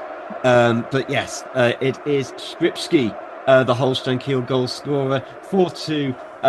But yes, I'd say that's a nice present for, like I say, the Holstein Kiel fans who've taking a 1,100-mile round trip. And like I say, the game has been played at a rather low intensity for the last 20 minutes or so. But it is Bayern Munich 4, Holstein Kiel 2, with 1 minute of the 3 minutes of added time left. Thank you very much, Rob. Let's go to Jacob Collick, who's nearly seen a 4th for Everton. Yes, indeed. It's another nearly goal for Everton. This one less close to being a goal than some of their other ones. It was an easy shot from Beto that was picked up and saved by Mads Hermansen. But Everton are still looking the stronger team. Leicester not really in it. It's Everton 3, Leicester 0. Let me tell you something. You would not believe what I've just seen. It's been a 3rd goal for Holstein Kiel.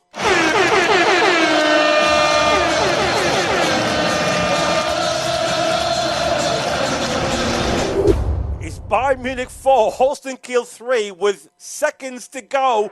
Rob Spiro, I don't know what was happening in your game, but I can tell you that a performance like that, when they were leading 4-0 at some stage and conceding a 3rd, that's not a team that probably will be able to beat Celtic, surely.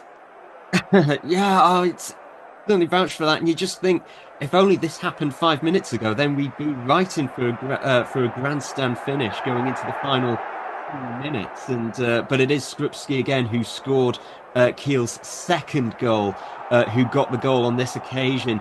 But yeah, Bayern just sort of lax and open at the back and just sort of lazy. But I'm not sure if there is going to be another goal in this, though. Might have to draw the line at 4-3. Thank you very much, Rob. Yeah, probably the curse of the commentator. They're still playing at the moment with Bayern Munich and Holstein Kiel. So 4-0 up Bayern. And now it's 4-3. 2 goals in a matter of minutes into injury time. And they're still playing. It's 3 minutes of injury time, but we're playing in the 4th minute. But first, let's go to Jack Hessen. Jack, 61 minutes gone. It's still Bournemouth 0, Liverpool 1. Have we seen anything encouraging from the home side to try to change into their side? Well, Liverpool are certainly trying to frustrate things a bit more and frustrate the home side, who have certainly had the most of the second half. There's been fouls all around the parks, yellow cards getting dished out left, right and centre now. A couple more for Bournemouth was Dean Huijsen for a foul on Mohamed Salah. Liverpool now running the changes now as well. It looks like Curtis Jones is going to come on for Alexis McAllister, who was on a yellow card. Alexis McAllister a couple of minutes ago just had a good opportunity from range, but then a couple of minutes after that, on a yellow card, gave a kick to David Brooks going up for a challenge, so was very lucky that the referee didn't spot that, because it could have been a second yellow card, and that's why Arne Slot is taking him off for Curtis Jones. So nervy times for the Reds, and it's not over yet. Half an hour to go. Still Bournemouth 0, Liverpool 1.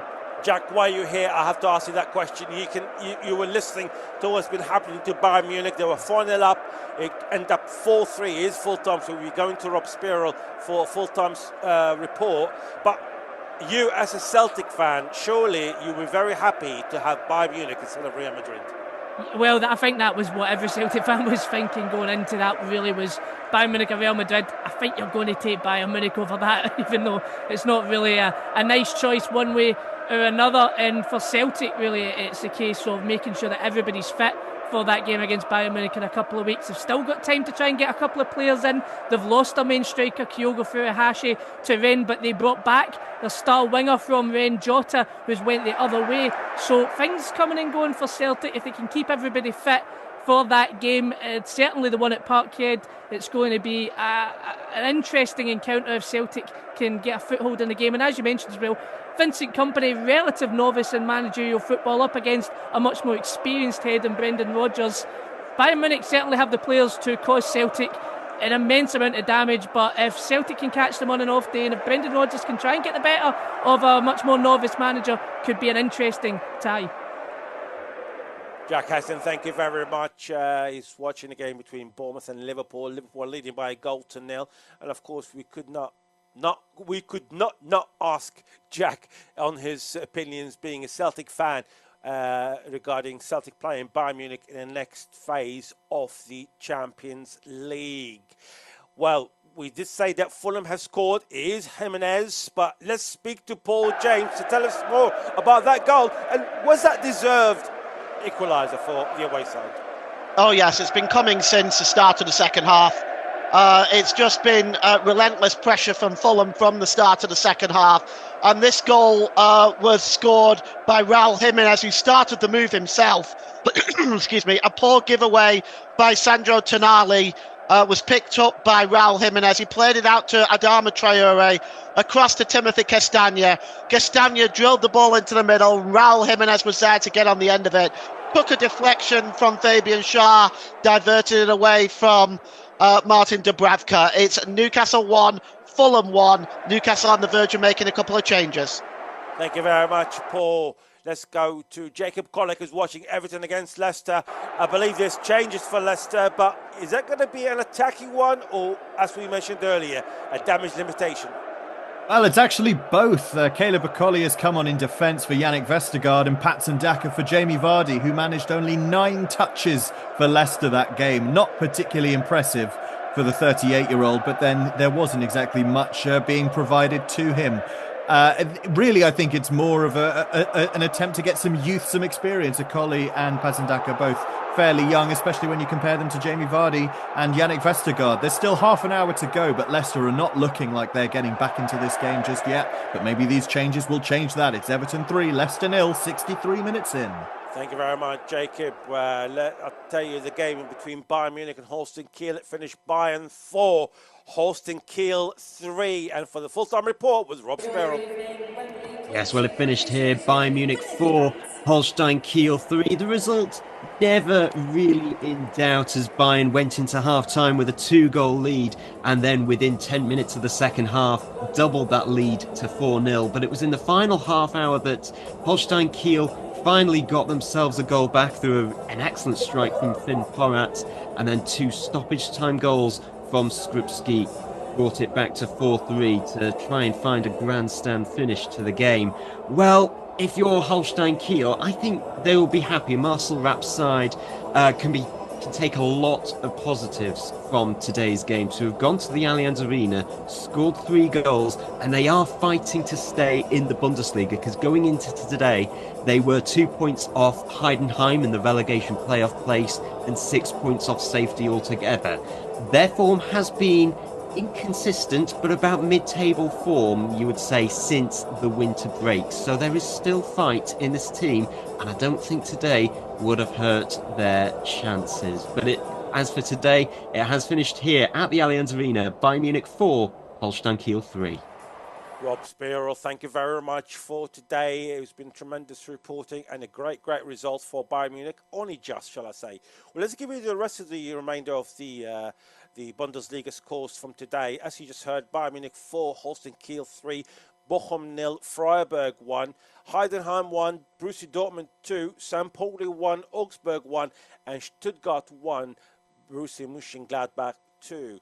Later on this evening is Union Berlin against RB Leipzig. Well, what does that leave the table for the Bundesliga? Well, Bayern Munich is still leading with 51 points with 20 games played. Bayer Leverkusen with 19 games, they've got 42 points. So it's a must-win game for them tomorrow at home to Hoffenheim. And as just Rob mentioned earlier, Hoffenheim not having the best of times. And I'm sure Bayer Leverkusen's Xavi Alonso will desperately try to get the 3 points, because that with 3 points will definitely keep them intact just about with Bayern Munich. Right, let's go to Luke Charlton first. Luke is watching the game between Ipswich and Southampton. Luke, it's 1-1 where you are. It's 3-0 for Everton against Leicester.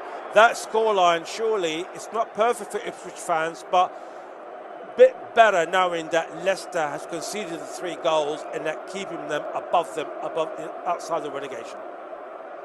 Yes, exactly that. And unfortunately, it seems so far that it hasn't really motivated their performance to really go and push on and get the 3 points like you would have assumed it would have done, because it's been Southampton that have been having the better chances so far in this second half. There was a shot from Joe Aribo not too long ago, looking to get his second goal of the game, that whistled just past the post and would have been an excellent finish to give Southampton the lead. But it's ultimately, so far in the second half, been a tale of the substitutions, because I mentioned earlier on that Jack Stevens had come on at half-time in replace of Taylor Howard-Bellis. But he himself got injured moments after being on the field, so was replaced again by Will Smallbone, who's gone into the midfield, which has seen a change in formation. But so far, there's not been many clear-cut chances, but I think Southampton are looking to be the more attacking team so far. But as I said earlier on as well, that it's going to be very crucial here in the final 10, 15 minutes or so of the game, because I think both sides will know how important 3 points could be for their season. Yes, that's absolutely right. Thank you very much, Luke. Let's go to... Well, I can tell you the scorelines at the moment in the English Premier League is Newcastle 1, Fulham 1, Ipswich 1, Southampton 1, as you just heard. Everton 3, Leicester City 0, and it's still Bournemouth 0, Liverpool 1. Jack Hessen, there's been a substitution for Bournemouth. I'm only assuming, knowing Anthony Areola's side, he's going for it, isn't he? Yeah, he's making a big change here from the left-hand side. It's the first change of the game for the Cherries. David Brooks coming off for Marcus Tavernier, and Liverpool also running a couple of changes, and one for what will be a very concerning reason for Liverpool fans. Cody Gakpo off for Darwin Nunez, looks more of a tactical change, but Trent Alexander-Arnold under a tough challenge there, was down for a couple of minutes on treatment. It looked like on his right leg he was down and receiving that treatment, managed to get back up on his feet. He's just walked off the park, but he has been subbed off for Connor Bradley. So 70 minutes on the clock, still Bournemouth 0, Liverpool 1. I would expect a bit of added time now. Thank you very much, Jack. I can tell you in the French Ligue 1, it's Brest 0, PSG 1 after 30 minutes, scored by Ousmane Dembélé. As it stands, there are 50 points in the league, followed by Marseille with 37 points. So it's more or less a very similar situation to Bayern Munich in their respective leagues. In the Championship, as it stands, it's Derby County 0, Sheffield United 1, Hull City 1, Stoke 1. Leeds are now 5-0 up home to Cardiff. It's Millwall 2, QPR 1. Portsmouth Burnley still 0-0. It's Sheffield Wednesday 1, Luton Town 1, and Swansea City 0, Coventry 2. I can tell you Stoke City have just scored a second, so it's Hull City 1, Stoke City 2. In the Spanish La Liga, it's Villarreal 1, Valladolid 0. I can tell you the second goal scorer for Stoke is Moran, and the first goal scorer for Stoke City was actually Ali Al-Hamadi, who's on loan from Ipswich for the remainder of the season, the Iraqi international. So let's go back to Luke Charlton quickly. Luke, 1-1 still. Their man in Stoke have been scoring goals in the Championship, but at this rate, having Liam Delap up front for Ipswich, they don't need anyone else, do they? No, he's certainly the cut above the rest. I think when it comes to the strikers that are amongst the relegation threatened teams, he's clearly a class above when it comes to leading the line for a team you need, and it's crucial in these sorts of stages when you have a striker that you know can get you a goal in uncertain situations, because it really gives you a chance of staying in the league. Which is why I think Ipswich here will really want to push on and try and find a second and to really hopefully get the 3 points against Southampton. And 15 minutes to go, we did say that would be the interesting time to look out for, but it's still Ipswich 1, Southampton 1. Thank you very much, Luke. Let's go to Bournemouth. Bournemouth near Liverpool 1, and there's a big chance from the home side, Jack Hesson. Oh, how did Justin Kluivert miss that chance there? But first things first, it was nearly an inspired substitution from Iraola. Marcus Tavernier gets the ball on the edge of the area, hits a beautiful left foot laser towards the bottom right hand corner. Allison is beaten, but once again the post denies the Cherries. However, the rebound falls to Justin Kluivert in such a good position to just tap the ball in the net. He couldn't get his footing right, and it's smacked off the side net, and that should be one each here. Big let off for Liverpool. 72 minutes on the clock. Somehow still Bournemouth 0, Liverpool 1. I mean, Jack, I've just saw that chance in the corner of my eye. His dad, Patrick, would not be proud of that miss, because it was an open, literally it was like an open goal for him, wasn't it? And he only have to direct it into the direction of the goal. I'm sure his dad's going to tell him off, isn't he? Yeah, he might be getting a ribbon back at home after that one, because how on earth he's missed that. To be maybe fair to him, it's coming to him quite quick. He can't get his footing right, I guess, but it's an open goal at your mercy. You've got to put that away.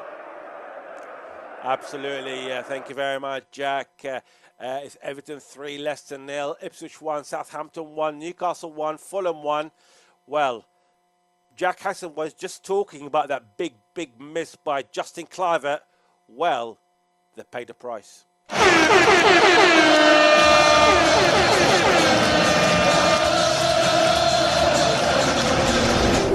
The consequences of that miss has caused havoc, because it's now Bournemouth 0, Liverpool 2, and it's Mo Salah again. So that chance of Justin Kluivert could have changed things, but I think more or less the game is literally probably, I'll say slightly over. Is it over? Well, Jack Hesson will tell us later on about that. But first, let's go to Paul James. Paul's watching two high-flying teams. An exciting game, I believe, as well. It's still 1-0 between Newcastle and Fulham. 77 minutes gone. But, Paul, I mean, with both of them, you can't really separate them, because they both are really as good as each other so far this season. Yeah, well, I mean, it's been mostly Fulham in this second half, but they've had a couple of warnings of Fulham. Alexander Isak turned goal scorer to provider, swinging the cross into the middle, and right there just to tap the ball in the net was a substitute, Joe Willock, but he completely kicks the air instead of the ball. An opportunity followed that, though, with Sandro Tonali rattling the woodwork just a moment before you arrived. So Fulham have received the warning. A double substitution for Fulham sees Andre Pereira and Rodrigo Muniz coming on, and Raul Jimenez and Emil Smith-Rowe making way, as there is, just before I let you go, there was a penalty appeal for a moment there, but I didn't see much in that. Still 1-1, 75 minutes gone. Let's go to Jack Hassan. It's Bournemouth near levels of Liverpool 2. Jack, I've been looking at the camera, I'm looking at my screen, in fact. When Salah scored, the camera more or less went to Justin Kluivert. How important that missed, because that literally could have changed things. Yet Liverpool, less than a minute, and they got that winning goal. Surely that is the winning goal. Yeah, and the miss itself changed the game completely. I think it kicked Liverpool into gear as well. And in this instance, Bournemouth, who have been attacking most of the second half, caught on the counter-attack. It was a quick one out to Luis Diaz in space. Manages to get the ball into the back post, and Mohamed Salah is there for a lovely left-footed finish that floats into the top right-hand corner. Trademark finish for, as I said, the man they call the Egyptian King down at Merseyside. Could be his last year, might not be. Doesn't matter at this moment. 2-0 Liverpool, 75 minutes played. Thank you very much, Jack. Yeah, I mean, if you listen to all the rumours that are going on at the moment, still he hasn't signed a contract, Mo Salah, with Liverpool, and doesn't seem to be any sign of it at this stage. He's 33, so maybe there's a consideration come to his age, but the rumour has it that Al Hilal are offering €100 million a year to play for 3 years for Al Hilal, so he'd be alongside Alexander Mitrovic and co. But like I said, that's all the offers that has been happening at the moment. Of course, I'll be speaking to Paul James in a second about the game tomorrow, but also we cannot talk about Ollie Watkins, because Aston Villa had 2 bids, one rejected and one accepted. The one that was accepted was for Duran. Duran has moved to Saudi Arabia, and he's playing alongside Cristiano Ronaldo and Al Nassr. So that deal is confirmed, and he's gone to Saudi Arabia. Whereas Arsenal, they had an audacious bid for Ollie Watkins, which I will just talk with Paul James very shortly. But first, let's go to Jacob Collick, because Jacob have seen the first shot on goal for the away side.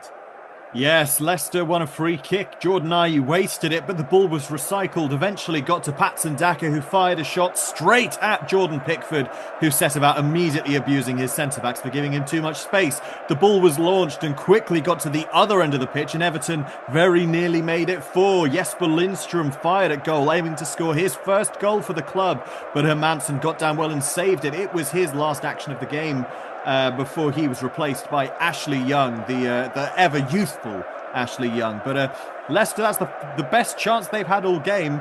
It probably shouldn't have taken 75 minutes for them to get here, but it's beginning to liven up a little bit. The game quieted down after the exciting first half that we had, but we may be in for another 15 minutes of exciting football. It's Everton 3, Leicester 0. Thank you very much, Jacob. So let's just give you a recap. It's Bournemouth 0, Liverpool 2, Everton 3, Leicester City 0, Ipswich 1, Southampton 1. I was going to go to Paul James, but there's been a third goal. But who for?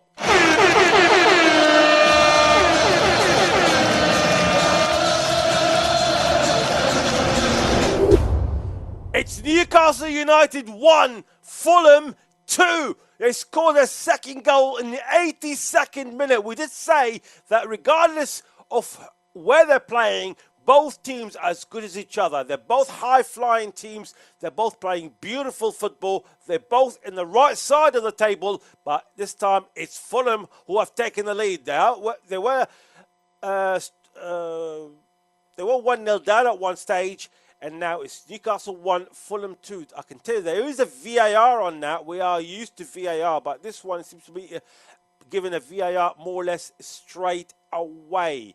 So we'll be going to Paul James very shortly, and also I'll let you know if that goal is confirmed. In fact, it is confirmed.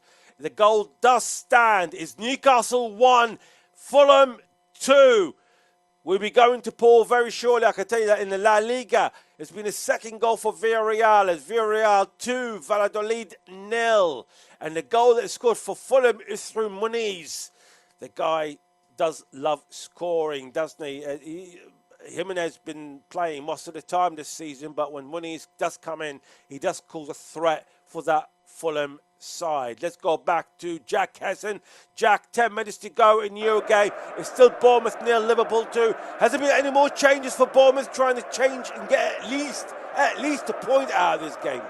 Yeah, just the second change of the game that they've just made. As you've came to me there, Ryan Christie is coming off for Daniel Jebinson, so it's like a direct change in the midfield, or in fact maybe a change of shape to sort of focus on being more attacking, because really for Bournemouth now it's all a bust. If they can try and get a goal in the next 5 minutes or so, it might make the conclusion of this game a bit more interesting for them. But Liverpool looking like they're going to see this out here. 8 minutes on the clock, still Bournemouth 0, Liverpool 2.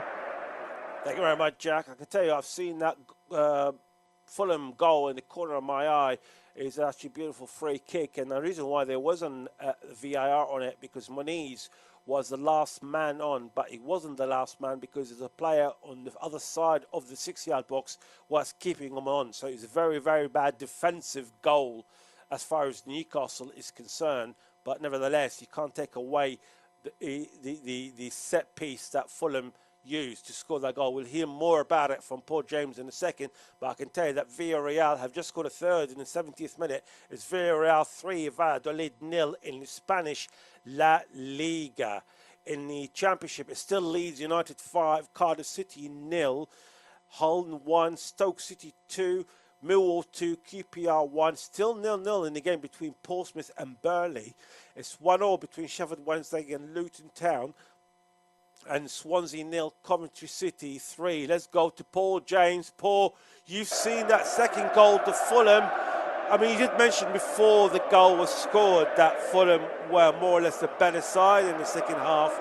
Nevertheless, to score the second goal away from home, especially at Newcastle, where we know how passionate the fans are, is a hard thing to do, and credit for the home side. Yeah, I mean, absolutely. The free kick was brilliant. Andres Pereira swung the ball to the box, and it was touched into the net by Rodrigo Muniz at the near post. And Newcastle are behind, but you cannot complain. Fulham have been better in the second half. Aside from a couple of warning shots by Newcastle, you have to say Fulham deserve it. It's Newcastle 1, Fulham 2.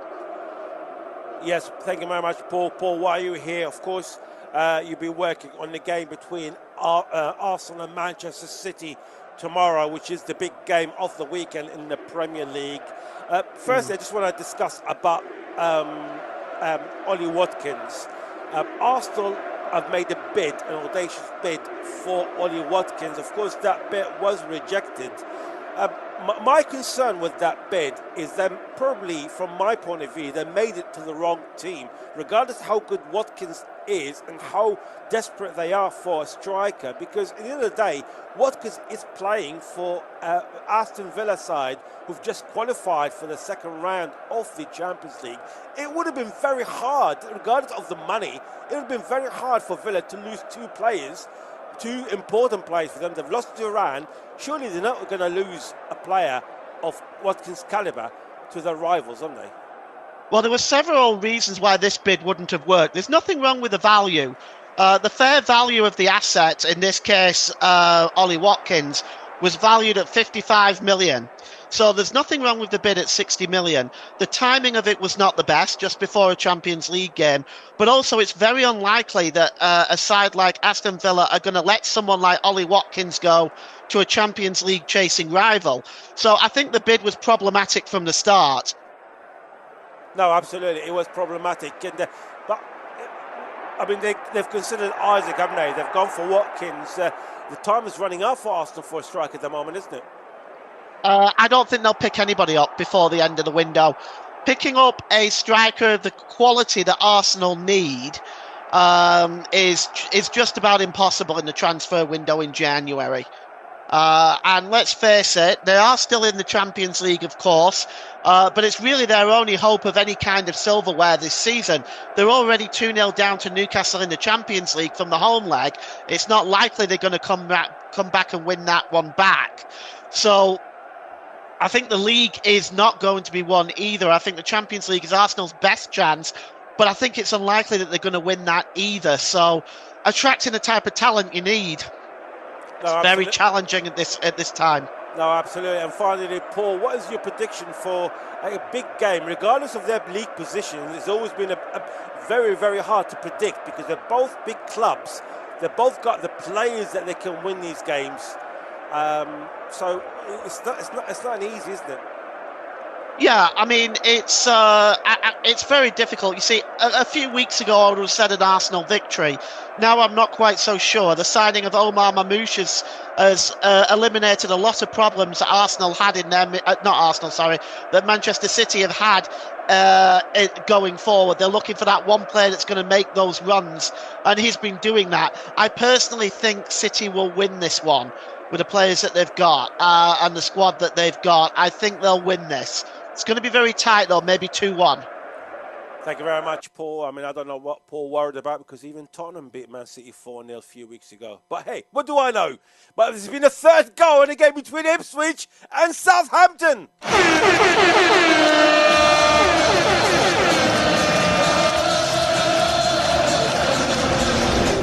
Couple of minutes before the end, it's Ipswich 1, Southampton 2. Luke Charlton, a disastrous time to concede a goal from a team who's bottom of the table when you know a draw for Ipswich would have kept them just above the relegation.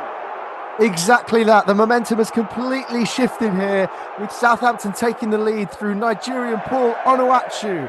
It was excellent play on the left-hand side from Sulemane, a sub earlier in the half, who cut in on his right foot, was able to unleash an excellent shot, which Muric was only able to palm into the path of the on-rushing Paul Onuachu, who was able to fire it home and give Southampton a lead. With barely any time left in the match, this could be a really crucial 3 points for them. And what a disastrous result for Ipswich, who really would have wanted to capitalise on the Leicester result that's happening in Everton right now. The fact that they could have really given themselves a little bit of breathing room between the bottom two teams in the bottom three by getting a result here, and now they're potentially staring down the barrel of defeat. So with 90 minutes gone here, it's Ipswich 1, Southampton 2.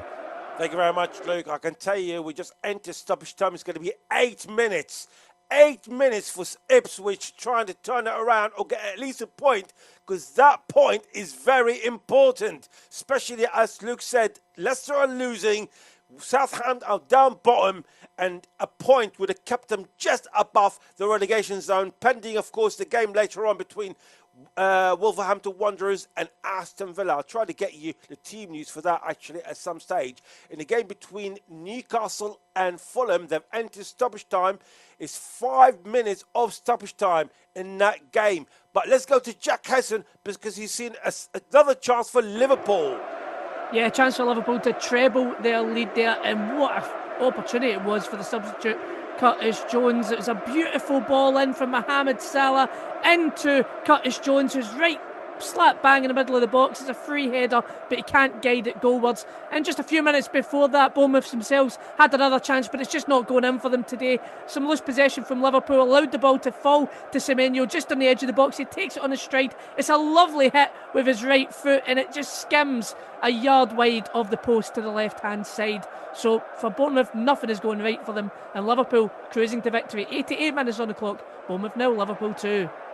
Thank you very much, Jack. Let's just give you some team news in the game that's happening in about 40 minutes or so, just after the show finishes. Midlands derby between Wolverhampton Wanderers and Aston Villa at Molineux. So Wolves Sarr in goal, Agabadu, Totti and Doherty in defence, Ait Nouri, Belgrade, Andre and Semedo in midfield for Wolverhampton. Then Cunha, Sarabia and Guedes up front for Wolverhampton Wanderers. As for Aston Villa, when Martinez in goal, Garcia, Konsa, Bogarde and Digne in defence, Kamara and Tillemans holding midfielders, then McGinn, Rodgers, Ramsey, and then up front is Ollie Watkins. So as it stands in the Premier League, as you just heard, it's Newcastle 1, Fulham 2, Ipswich 1, Southampton 2, Everton 3, Leicester 0, and it's Bournemouth 0, Liverpool 2. And it's going to be 5 minutes of stoppage time in the game between Bournemouth and Liverpool. So let's go quickly to Paul James, because it's been a late sub here for Newcastle. Surely time is running out for Eddie Howe's team. It certainly is, and the triple substitutions brought on Lloyd Kelly, Lewis Miley and William Osula in replace of Bruno Guimaraes, Jacob Murphy and Lewis Hall. Substitute also for Fulham has seen Issa Diop come on as a defensive substitution with Adama Traore coming off. At the moment, Newcastle looks short of ideas. We've got about 4 minutes left of stoppage time. It's 2-1 to Fulham. Thank you very much, Paul. Let's go back quickly to Jack Hesson. 3.5 minutes of stoppage time left. Jack, it's more or less game, set and match, but at the end of the day, Bournemouth have done themselves proud, not probably in this game, but this season in general. Yeah, I mean, it's been a good season for them, and I think even this game, if you take it on the performance-wise, it was a decent reflection of them so far. Really, they should have got that equaliser with Clivert missing from close range and open goal. He's got to put that away. If he put it away, it's one each. Liverpool wouldn't then go up the park and score that second goal to kill the game, and we would be looking at perhaps a different conclusion here. But swings and roundabouts, and when you're up against the potential future champions of the Premier League, then you've got to take your chances. Thank you very much, Jack. Let's go to Jacob Collick, who's watching Everton against Leicester. We're coming into injury time, Jacob, and it's more or less, we know it's game, set and match, but I'm sure that Southampton's second goal has truly been filtered to the Leicester fans, which just makes them probably slightly a bit happy.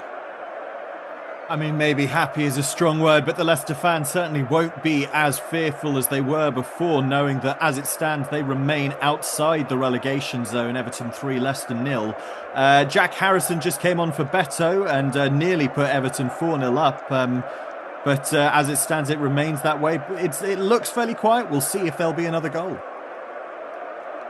Thank you very much, Jacob. Yes, it's Bournemouth 0, Liverpool 2. Newcastle 1, Fulham 2, Ipswich 1, Southampton 2, and I can tell you, 4th goal for Everton.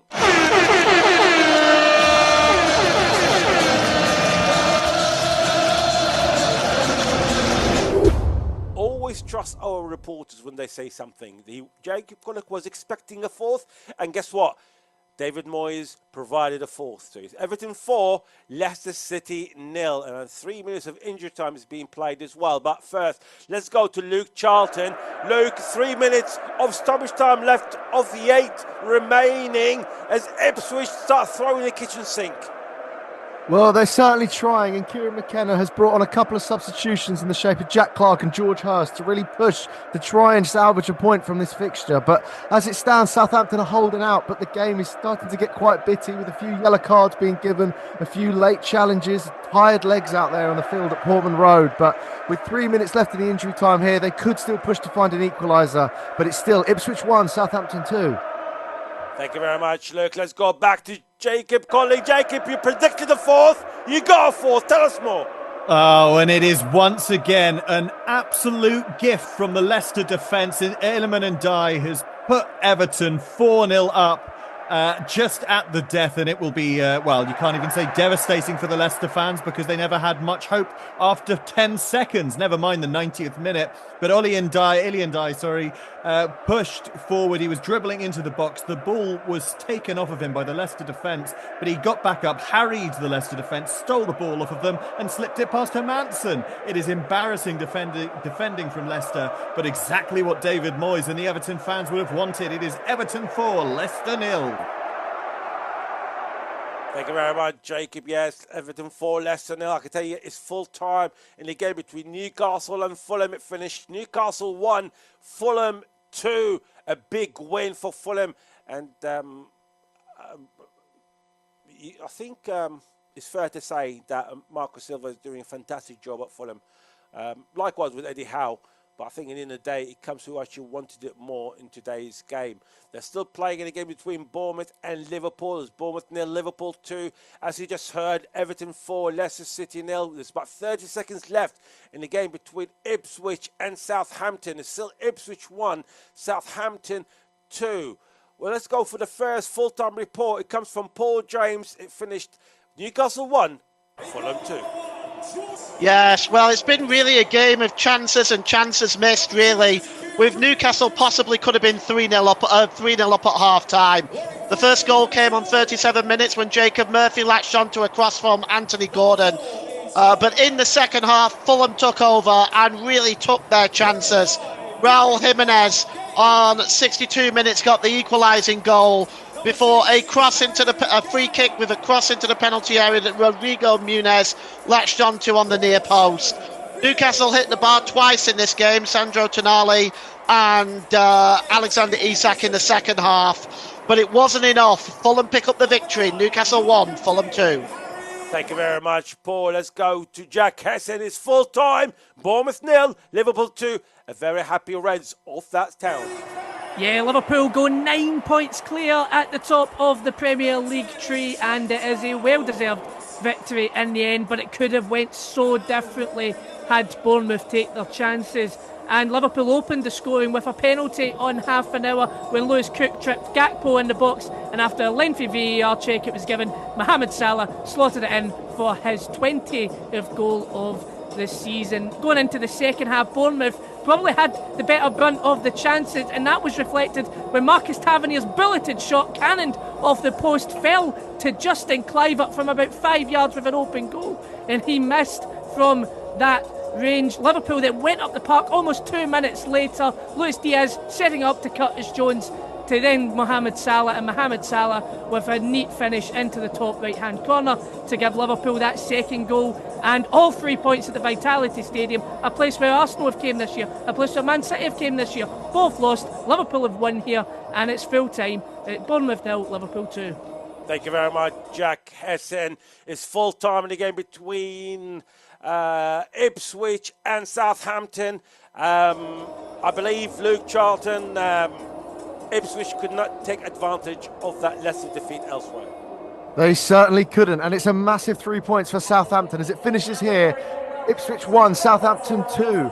And it's the story of the Nigerian players for Southampton today, with Joe Aribo opening the scoring for them in the first half with an excellent left-footed volley. Then there was a goal from Liam Delap to give Ipswich Town a leveller and to potentially find some hope to go on and get all 3 points, but that was not to be the case, with a late winner from Paul Onuachu against the run of play. Excellent finish for them to give Southampton 3 points and to potentially get them on a run now where they've bounced back from 6 defeats in a row to get their first win under Ivan Juric and hopefully build on that to potentially maintain their Premier League status. Ipswich 1, Southampton 2. Thank you very much, Luke. And finally, let's go to Jacob Collick for full-time report. Everton 4, Leicester City 0. Yes, and it's a crushing defeat for Leicester City, 4-0 in a game where they needed to maintain some goal difference. The scoring started after only 10 seconds into the first half. A ball over the top from goalkeeper Jordan Pickford, taken down and scored by Abdoulaye Doucouré. 5 minutes later, Beto scored the first of his 2 goals of the afternoon, each a through ball that split the Leicester defence. His second came just before half-time, cementing the rout, and the fourth just at the death of the second half when Iliman Ndiaye pounced on a sleepy Leicester defence. It ended here, Everton 4, Leicester City 0. Thank you very much, Jacob. Well, let's give you the full-time scorelines for the English Premier League. Early on this afternoon, it finished Nottingham Forest 7. Yes, 7. Brighton, Hove Albion 0. Just now, Bournemouth 0. Liverpool 2. Everton 4. Leicester City 0. Ipswich 1. Southampton 2. And Newcastle 1. Fulham 2. And later on, in about half an hour's time, it's Wolves against Aston Villa. And also early on today with Rob Sparrow, we've seen Bayern Munich just about beat Holstein Kiel by 4-3.